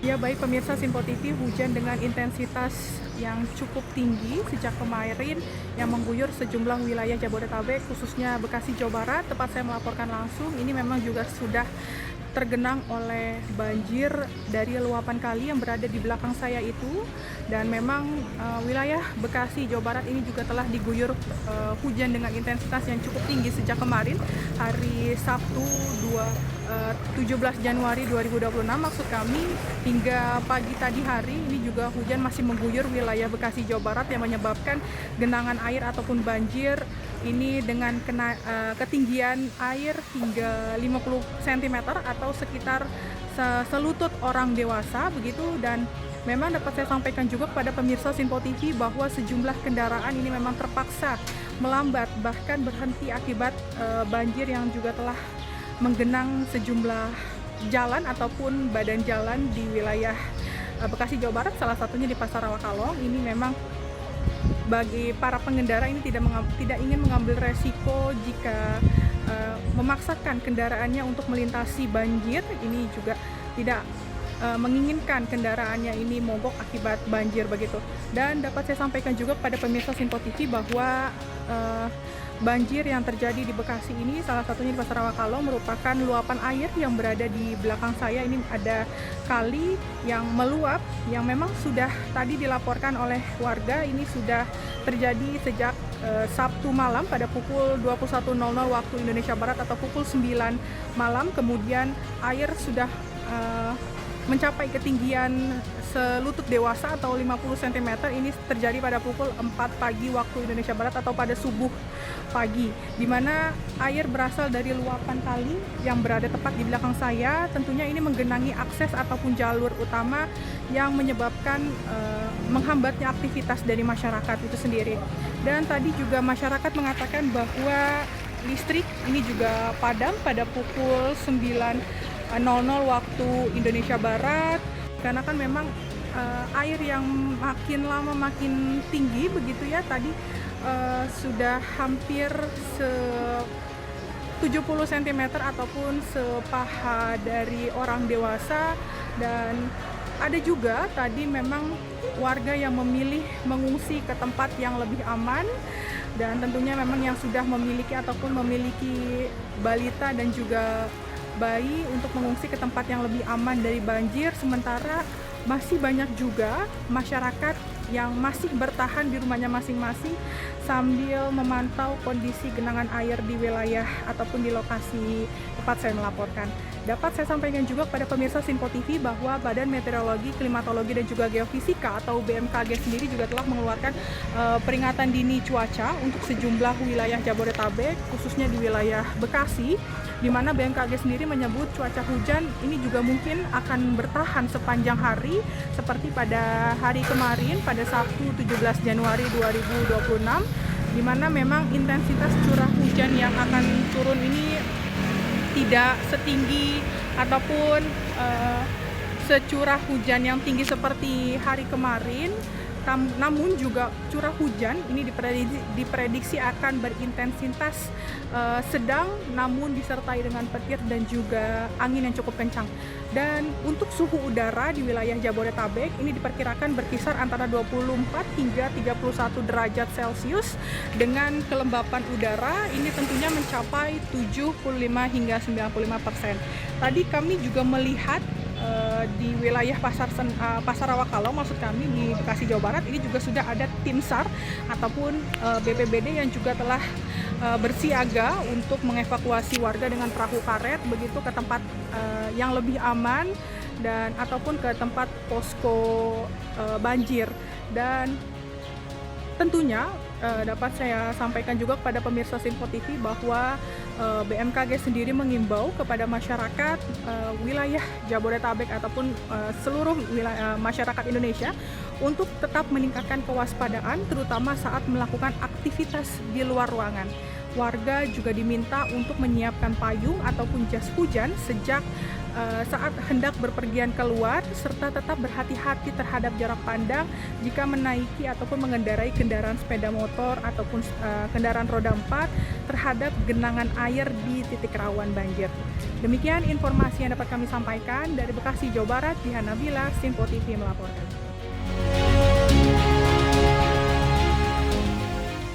Banjir juga melanda perumahan Komplek Wali Kota Jakarta Utara sejak Minggu pukul 3 dini hari. Intensitas hujan yang tinggi sejak Sabtu malam mengakibatkan air merendam pemukiman dengan ketinggian mencapai 70 cm.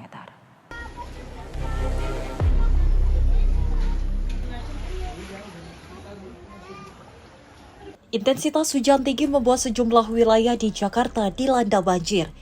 Salah satu wilayah yang terdampak di perumahan Komplek Wali Kota, Kelurahan Cilincing, Jakarta Utara.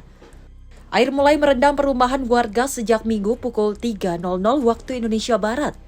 Ketinggian air bahkan mencapai ketinggian 70 cm.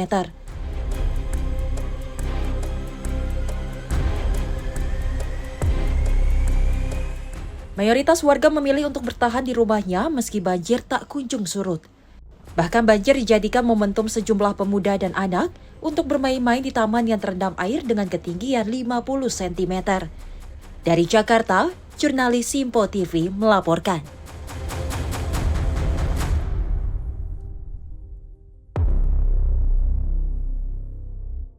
Banjir dengan ketinggian hingga 2 meter masih merendam ratusan rumah warga di perumahan Taman Cikande, Kabupaten Tangerang, Banten pada Kamis malam.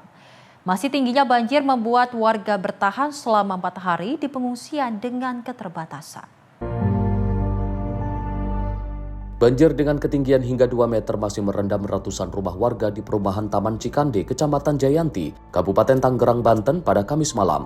Banjir sejak Senin lalu yang tidak kunjung surut membuat puluhan kepala keluarga terpaksa harus bertahan di balai warga yang dijadikan lokasi pengungsian. Bukan hanya bantuan logistik, warga yang sudah 4 hari bertahan di pengungsian ini juga membutuhkan selimut dan juga pakaian lantaran pakaian mereka terendam banjir. Di sini udah ini mau ke 5 hari. Ya. Dari hari Sabtu atau Minggu gitu. Tadi tuh segini. Tadi tuh barusan ngambil baju sekolah anak-anak segini tingginya. Yang dibutuhkan saat ini mungkin ini kayak membuat makan kayak gitu. Terus selimut juga dingin banget emang ini. Baju juga nggak kering-kering. Harapan pemerintah ya mungkin nggak ngerti, maksudnya pengen biar nggak banjir lagi, mungkin pembuangannya mungkin ya, airnya serapannya gitu. Kalau itu sih kurang paham juga sih saya. Di sini sering banjir. Dalam jangka ini Januari ini udah 2 kali banjir. Dari 220 kepala keluarga, 80 kepala keluarga diantaranya masih bertahan di pengungsian dan di antara mereka ada lansia juga anak-anak. Ketua RW 03 mengatakan, hingga saat ini ketinggian banjir akibat luapan sungai Cidurian ini masih berkisar 80 hingga 2 meter di titik terdalam. Ya, untuk sementara ini pengungsian masih seperti kemarin-kemarin karena posisi air belum juga turun gitu. Masih tetap seperti kemarin-kemarin. Kita kan di sini RW 3 ya, sekitar 80-an. Masih tetap sama, mungkin kalau yang di RW 2 kan ada nih, 2 RW 3. Kalau di sana mungkin ada, mungkin penambahan juga saya nggak tahu ya. Karena kita juga di sana punya RW masing-masing itu. Jadi yang saya cuma hanya di sini. Nanti di sana juga ada. Cuman saya nggak tahu kalau kemarin laporan itu sekitar 222 kakak ya. Kalau nggak tahu, kalau di sana belum tahu, gitu, belum ada laporan lagi. Nah, kalau untuk pengungsian ini di sana kan ada kita posko. Nah, ini ada untuk dapur umum. Kondisi banjir saat ini masih belum naik, belum turun. Tapi saya lihat ada juga naik ini, kadang-kadang naik, kadang-kadang turun nih, nggak menentu. Warga berharap instansi terkait dapat memberikan bantuan pembangunan tanggul di bibir sungai Cidurian agar pemukiman mereka tidak lagi terendam banjir saat musim penghujan. Dari Tangerang, Mujeb Latumairisa, Sinpo TV melaporkan. Warga desa Kayeli, Pulau Buru, Maluku dikagetkan dengan kemunculan seekor buaya berukuran besar di pesisir pantai. Tak ingin jatuhnya korban seperti beberapa waktu lalu, warga ramai-ramai memburu buaya sepanjang 4 meter tersebut. Para nelayan di desa Kayeli, Kabupaten Buru, Maluku memburu seekor buaya muara yang muncul dekat permukiman mereka. Kemunculan buaya besar dengan panjang 4 meter pada malam hari ini membuat panik warga sekitar. Sebab meski diusir warga, namun buaya ini malah bertahan di bawah perahu nelayan. Lantaran dianggap membahayakan keselamatan, warga secara beramai-ramai memburu satwa tersebut menggunakan tombak. Buaya tersebut berhasil ditangkap dan dievakuasi ke pesisir. Warga terpaksa menangkap buaya ini karena takut kembali menelan korban jiwa. Warga mengaku terpaksa mengambil tindakan tersebut karena masih trauma dengan peristiwa pada tahun 2017. Ketika itu, seekor buaya memangsa manusia hingga meninggal dunia di wilayah tersebut. Warga berharap pemerintah dan pihak berwenang dapat memberikan perhatian serius, sebab kawasan Teluk Kayeli merupakan habitat buaya muara yang sewaktu-waktu dapat muncul dan mengancam keselamatan warga. Dari Maluku, jurnalis Sinpo TV melaporkan. Kapolri apresiasi atlet SEA Games 2025, namun informasinya usai jeda pemirsa, tetap bersama kami di Menyapa Indonesia Pagi.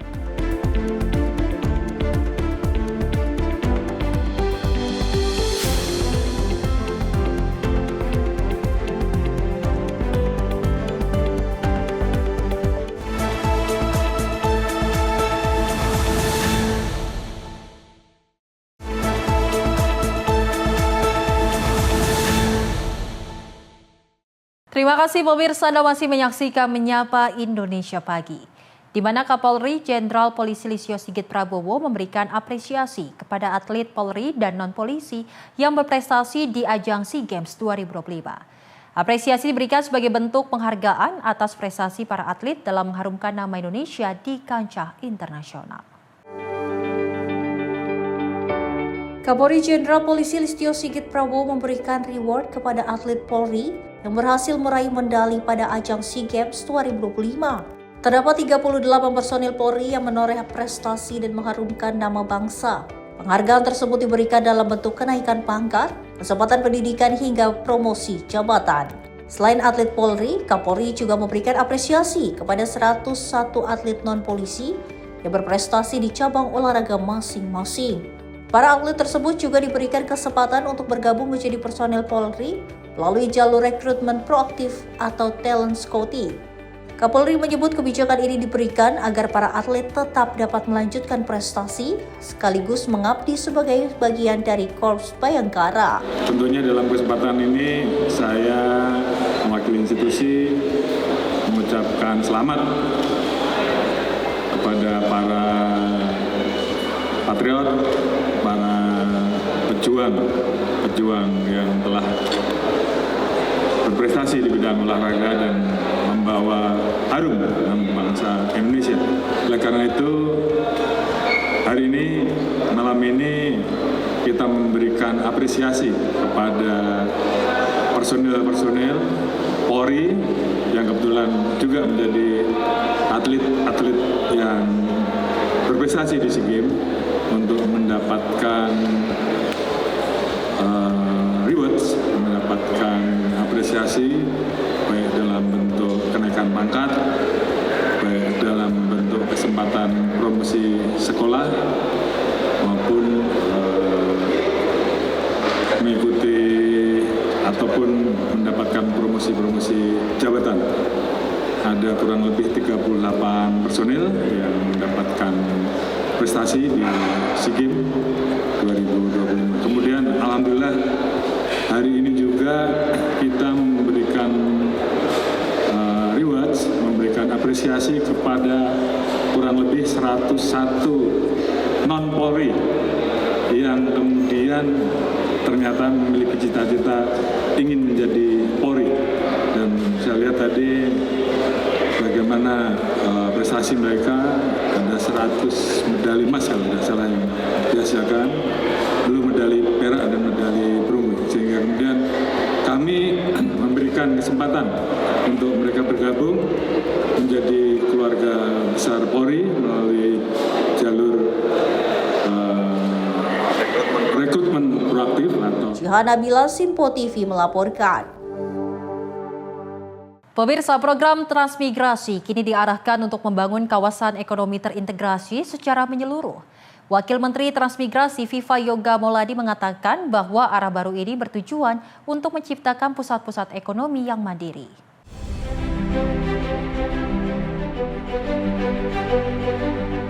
Pemerintah Indonesia secara serius mengerahkan program transmigrasi sebagai instrumen strategis untuk menciptakan zona ekonomi terintegrasi melalui penguatan komoditas unggulan, infrastruktur dan pemberdayaan masyarakat di kawasan transmigrasi. Wamentrans mengatakan transmigrasi kini tidak lagi semata berorientasi pada perpindahan penduduk, melainkan peningkatan kesejahteraan masyarakat di kawasan transmigrasi, baik warga transmigran maupun masyarakat lokal. Ia menyebut demplot atau lahan percontohan yang ditinjau di BPPMT Pekanbaru menjadi bagian dari persiapan penerapan program di kawasan transmigrasi sesuai kondisi iklim dan kebutuhan calon transmigran antara lain budidaya nanas moris, bioflok ikan nila, ternak ayam kampung unggul Balit Bangtan atau KUB, dan tanaman hidroponik. Kami di Balai Transmigrasi Pekanbaru untuk meninjau demplot yang akan kita terapkan di kawasan transmigrasi. Salah satunya adalah demplot untuk penanaman nanas moris, kemudian demplot budidaya nila, ikan nila, kemudian ayam KUB dan tanaman hidroponik. Ini menjadi demplot yang akan kita terapkan di kawasan transmigrasi yang tentunya disesuaikan dengan kondisi iklim dan kemauan dari masing-masing calon transmigran. Misalnya nanti di kawasan transmigrasi Barelang, Batam Rempang Galang, kita akan membuat demplot untuk bioflok ikan nila dan hidroponik. Jadi intinya bahwa dengan program transformasi transmigrasi ini kita akan dapat untuk membantu berkontribusi di dalam pertumbuhan ekonomi nasional. Caranya adalah kita mempunyai program untuk peningkatan infrastruktur di kawasan transmigrasi, peningkatan jalan, peningkatan jembatan, pembangunan sarana prasarana fasilitas umum, serta sekolahan dan pendidikan, serta kita mengembangkan pertumbuhan ekonomi, baik itu untuk pengembangan UMKM dan program industrialisasi di kawasan transmigrasi. Dengan demikian maka akan dapat meningkatkan berkontribusi terhadap pertumbuhan ekonomi nasional. Kita menginginkan bahwa kawasan transmigrasi menjadi kawasan strategis untuk investasi dan bisa meningkatkan pendapatan masyarakat di kawasan transmigrasi, bukan hanya di satuan permukiman saja, tetapi juga di masyarakat lokal yang ada di kawasan transmigrasi. Dari Kampar Riau, Seli Siregar, Ahmad Amin, Sinpo TV melaporkan. Di tahun 2026, Kementerian Transmigrasi menargetkan anggaran program transmigrasi akan tersebar di 154 kawasan. Sebaran kawasan transmigrasi ini diharapkan dapat mengembangkan produk unggulan sehingga bisa membangkitkan ekonomi masyarakat.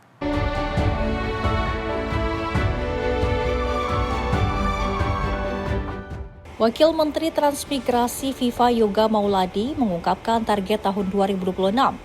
Anggaran program transmigrasi akan tersebar di 154 kawasan transmigrasi guna mendorong pertumbuhan ekonomi nasional. Wamentrans mengatakan dengan adanya sebaran kawasan transmigrasi ini, berbagai wilayah diharapkan dapat mengembangkan produk unggulan sehingga bisa membangkitkan ekonomi masyarakat. Diketahui saat ini beberapa proyek yang sudah berjalan di wilayah transmigrasi yaitu pabrik gula yang berada di Sumba Timur. Selain itu nantinya pemerintah juga akan membangun produk unggulan lainnya yakni coklat. Dengan begitu ia menegaskan bahwa dengan adanya pengembangan ekonomi di kawasan transmigrasi ini, pihaknya berharap dapat berkontribusi terhadap pertumbuhan ekonomi nasional.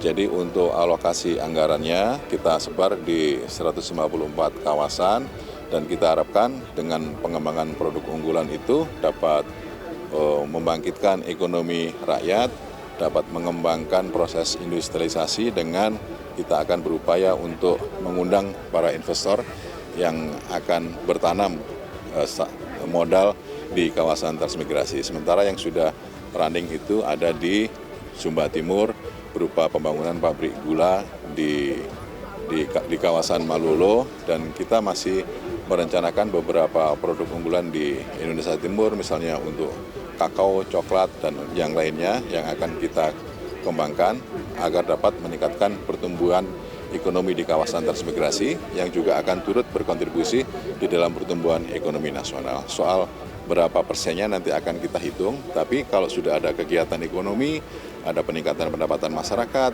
ada perbaikan infrastruktur, itu pasti akan meningkat dan akan dapat membantu pertumbuhan ekonomi nasional. Dari Kampar Riau, Seli Siregar, Ahmad Amin, Sinpo TV melaporkan. Krisis air bersih melanda sejumlah wilayah di Aceh Tengah pasca banjir yang merusak akses sumber air warga. TNI Angkatan Darat melalui Kodim 0106 Aceh Tengah menyalurkan bantuan pipa air bersih untuk membantu pemenuhan kebutuhan dasar masyarakat terdampak. Bantuan pipa air bersih disalurkan ke Desa Kutereje, Kecamatan Lingge, Kabupaten Aceh Tengah, Kamis kemarin. Meski harus melintasi medan yang cukup sulit, proses distribusi tetap dilaksanakan dengan semangat gotong royong antara prajurit TNI dan warga. Pipa air diangkut menggunakan kendaraan dinas dari kota Takengon menuju hulu sungai Jembatan Kala Ili. Yang selanjutnya bantuan disebarkan secara manual dilanjutkan menggunakan sarana angkut milik warga setempat. Komandan Kodim 0106 Aceh Tengah, Letkol Infanteri Raden Herman Sasmita, menjelaskan banjir tidak hanya merusak permukiman, namun juga memutus akses masyarakat terhadap air bersih yang menjadi kebutuhan paling mendesak. Dengan bantuan pipa air bersih ini diharapkan dapat segera dipasang dan dimanfaatkan oleh warga untuk kebutuhan sehari-hari. Jiana Bila, Sinpo TV melaporkan. Menyusul tragedi hilang kontaknya pesawat ATR 42500 yang diduga jatuh di kawasan Leang-Leang, Kabupaten Maros, Bidokes Polda Sulsel mendirikan posko antemortem. Posko ini pemirsa berfungsi untuk mendata identitas penumpang dan kru pesawat jika nantinya terdapat korban meninggal dunia.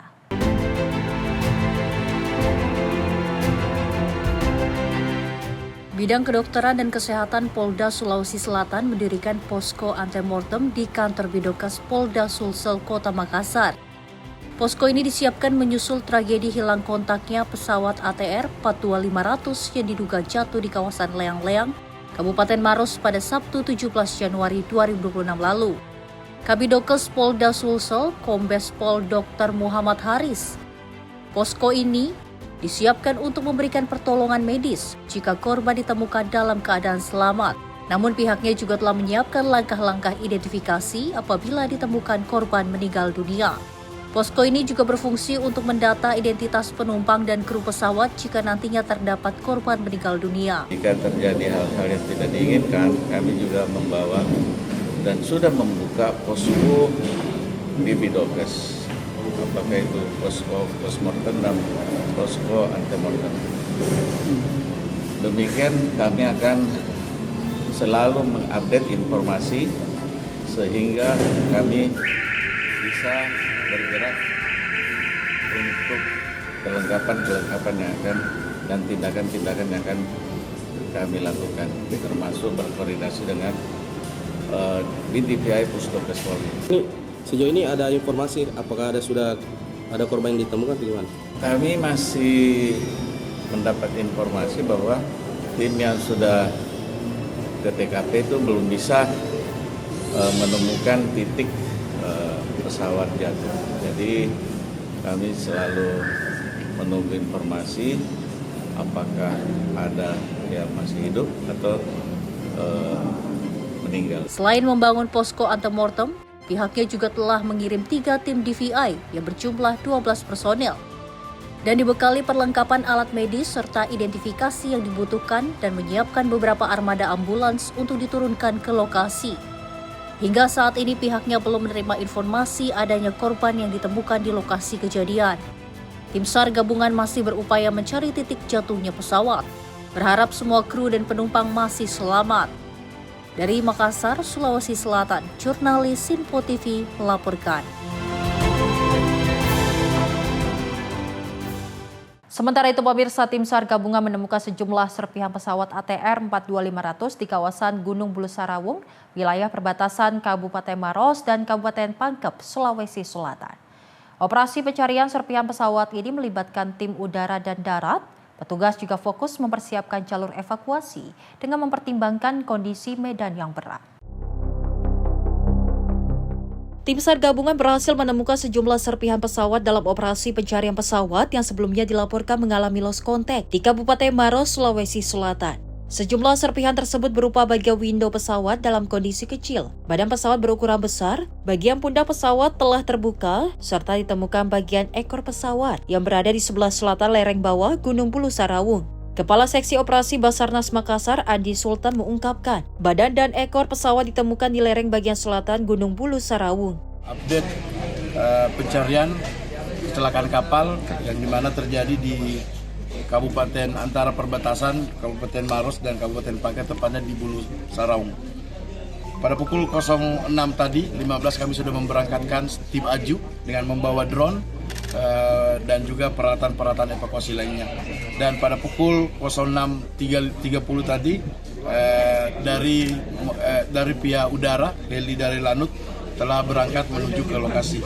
Dan pada pukul 07.46 kami diinfokan dari kru heli bahwa telah terlihat serpihan window pesawat yang kecil, dan setelah itu pada pukul 07.49 penemuan besar badan pesawat, informasi dicurigai sebagai badan pesawat dan ekor pesawat di lereng di bagian selatan, bagian bawah lereng itu kalau dari puncak itu di bagian utaranya, seperti itu. Serpihan terbesar lalu kami memberangkatkan dari tim AJU yang berangkat duluan untuk menuju ke badan pesawat tersebut. Dan saat ini teman-teman masih sementara karena akses untuk turun ke badan pesawat ini cukup terjal, maka dari itu kita harus menghitung untuk safety-nya dulu. Tetapi saat ini sudah ada tiba, dan kendala-kendala yang ada yang di lokasi itu saat ini berkabut. Sementara serpihan besar kembali terpantau oleh SRU dengan pemantauan udara menggunakan helikopter Caracal. Akibat lokasi yang cukup terjal, tim Basarnas membutuhkan peralatan perlengkapan mountaineering atau climbing untuk menjangkau lokasi tersebut. Dalam proses evakuasi, Basarnas menyiapkan sekitar 400 hingga 500 personil gabungan untuk membantu kelancaran operasi. Saat ini tim SAR masih memantapkan akses dan pengamanan lokasi temuan. Dari Kabupaten Maros, Sulawesi Selatan, jurnalis Sinpo TV melaporkan.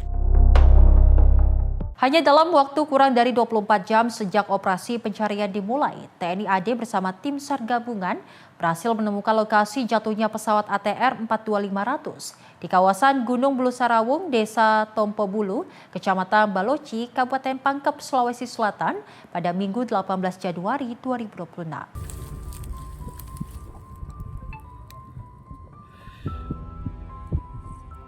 Operasi pencarian dan pertolongan melibatkan unsur TNI Angkatan Darat bersama TNI Angkatan Udara, TNI Angkatan Laut, Polri, Basarnas, serta instansi terkait lainnya.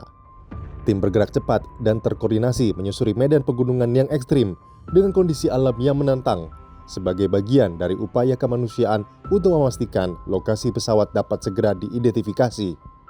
Hasil signifikan mulai diperoleh pada pukul 07.17 WITA dengan ditemukannya serpihan awal pesawat. Selanjutnya, pada pukul 8.02 WITA, tim darat memastikan keberadaan bagian utama pesawat di lokasi kejadian. Temuan tersebut meliputi 2 bagian besar pesawat, yakni badan dan ekor pesawat, termasuk sejumlah jendela pesawat yang seluruhnya telah dicatat titik koordinatnya. Saat ini, tim SAR gabungan masih terus melaksanakan kegiatan di lokasi penemuan untuk mendukung tahapan bencana, operasi pencarian dan pertolongan, dengan tetap mengutamakan faktor keselamatan personil di lapangan. Dan alhamdulillah seperti yang kita sampaikan kemarin, habis rapat koordinasi terakhir dengan seluruh stakeholder yang terlibat dalam kegiatan tim SAR gabungan ini, akhirnya kurang dari 24 jam nih, kita sudah bisa menemukan exact location jatuhnya pesawat. Yaitu dimulai dari kegiatan 05.30 kita sudah melaksanakan briefing, kemudian dilanjutkan dengan take off dari Karakar karena sudah mendapatkan informasi seperti yang disampaikan oleh Basarnas tadi bahwa ada indikator serpihan pesawat menuju ke tempat tersebut, sehingga pada pukul 07.17 itu ditemukan. Kemudian seperti yang disampaikan oleh Basarnas, 08.02 itu diyakinkan oleh tim darat bahwa tim darat sudah menemukan serpihan besar.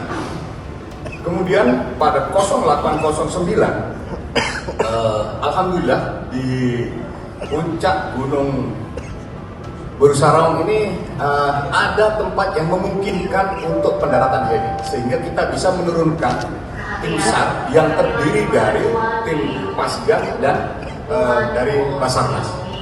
Keberhasilan menemukan lokasi jatuhnya pesawat dalam waktu singkat menunjukkan kesiapsiagaan, profesionalisme, serta soliditas seluruh unsur SAR gabungan dalam melaksanakan tugas kemanusiaan di tengah keterbatasan medan dan cuaca. Tim redaksi Sinpo TV melaporkan.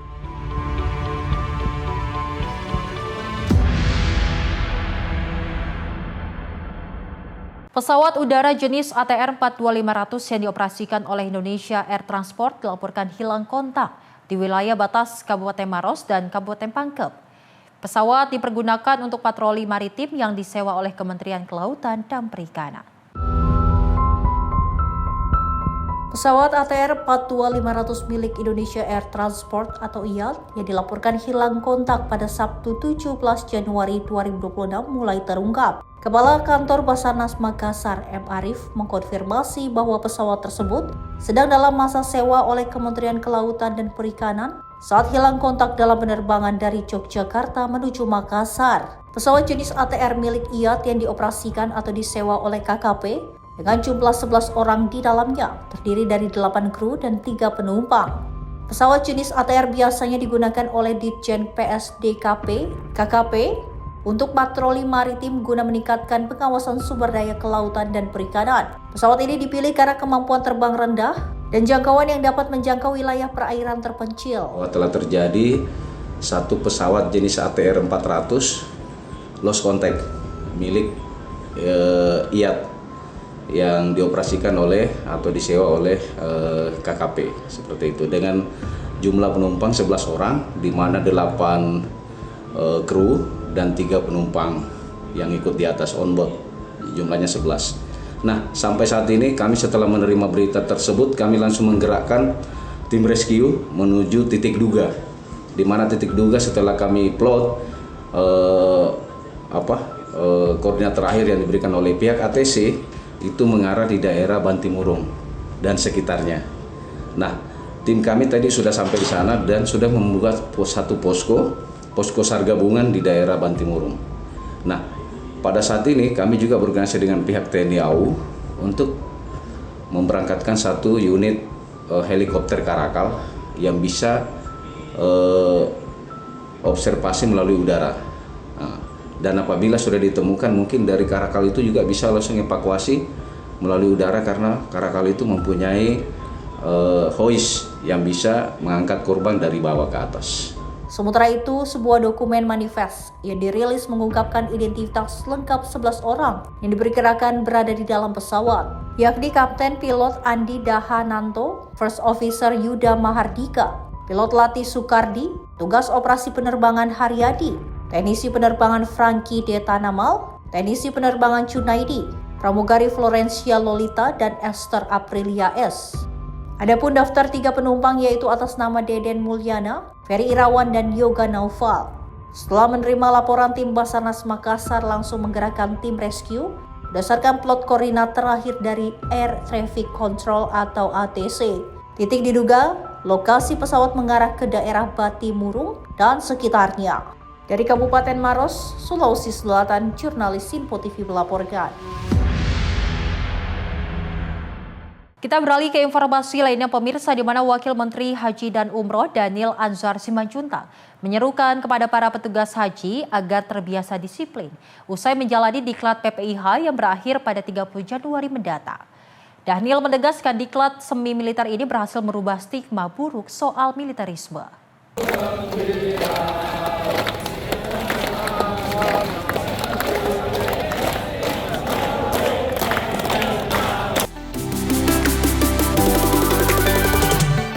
Pernyataan tersebut disampaikan Wamen Haji dalam kegiatan jalan santai sepanjang 5 km yang diikuti oleh 1.600 petugas haji di asrama haji. Fun Walk yang dimulai pukul 5 pagi ini langsung dipimpin oleh Wakil Menteri dan Haji Daniel Anzar Simanjuntak. Daniel berharap kegiatan sehat, kedisiplinan, dan kebiasaan baik selama diklat bisa menjadi habitat baru diteruskan di rumah masing-masing.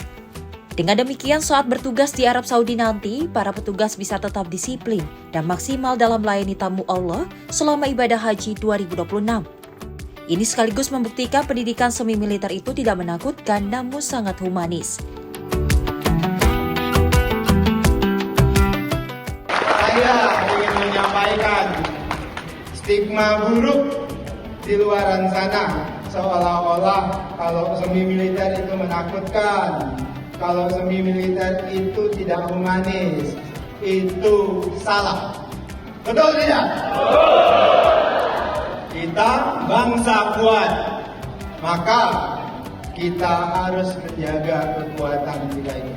Teman-teman sekalian, saya ingin berpesan, mulai minggu ini, minggu kedua, minggu ketiga, dan sampai nanti keluar dari balai diklat ini, dari asrama haji ini, saya berharap teman-teman semuanya membangun habitus baru, habitat kebiasaan baru, habitus ya, kebiasaan baru atau akhlak baru. Karena satu kebiasaan itu harus terus diulang-ulangi dan kemudian dari dia menjadi kedisiplinan. Hari ini saya berpesan supaya petugas haji mulailah mendisiplinkan diri. Perubahan besar, perbaikan penyelenggaraan haji itu bisa dimulai dari perubahan pribadi para petugasnya. Nah, oleh sebab itu, ini minggu pertama batu ujinya kita lalui. Mudah-mudahan minggu kedua batu ujinya kita lalui. Minggu ketiga kita berubah menjadi pribadi yang baru. Besok ketika pulang ke rumah, olahraga itu adalah menjadi habitus teman-teman semuanya. Siap? Dari Jakarta, Ferdi Setiawan, Simpo TV melaporkan. Aku pergi pasti kembali. Oh ayo. Dan pemirsa, informasi tadi sebagai penutup jumpa kita kali ini dalam Menyapa Indonesia Pagi. Dan saya Selis Regar mewakili kru yang bertugas pamit undur diri. Terima kasih dan selamat beraktivitas.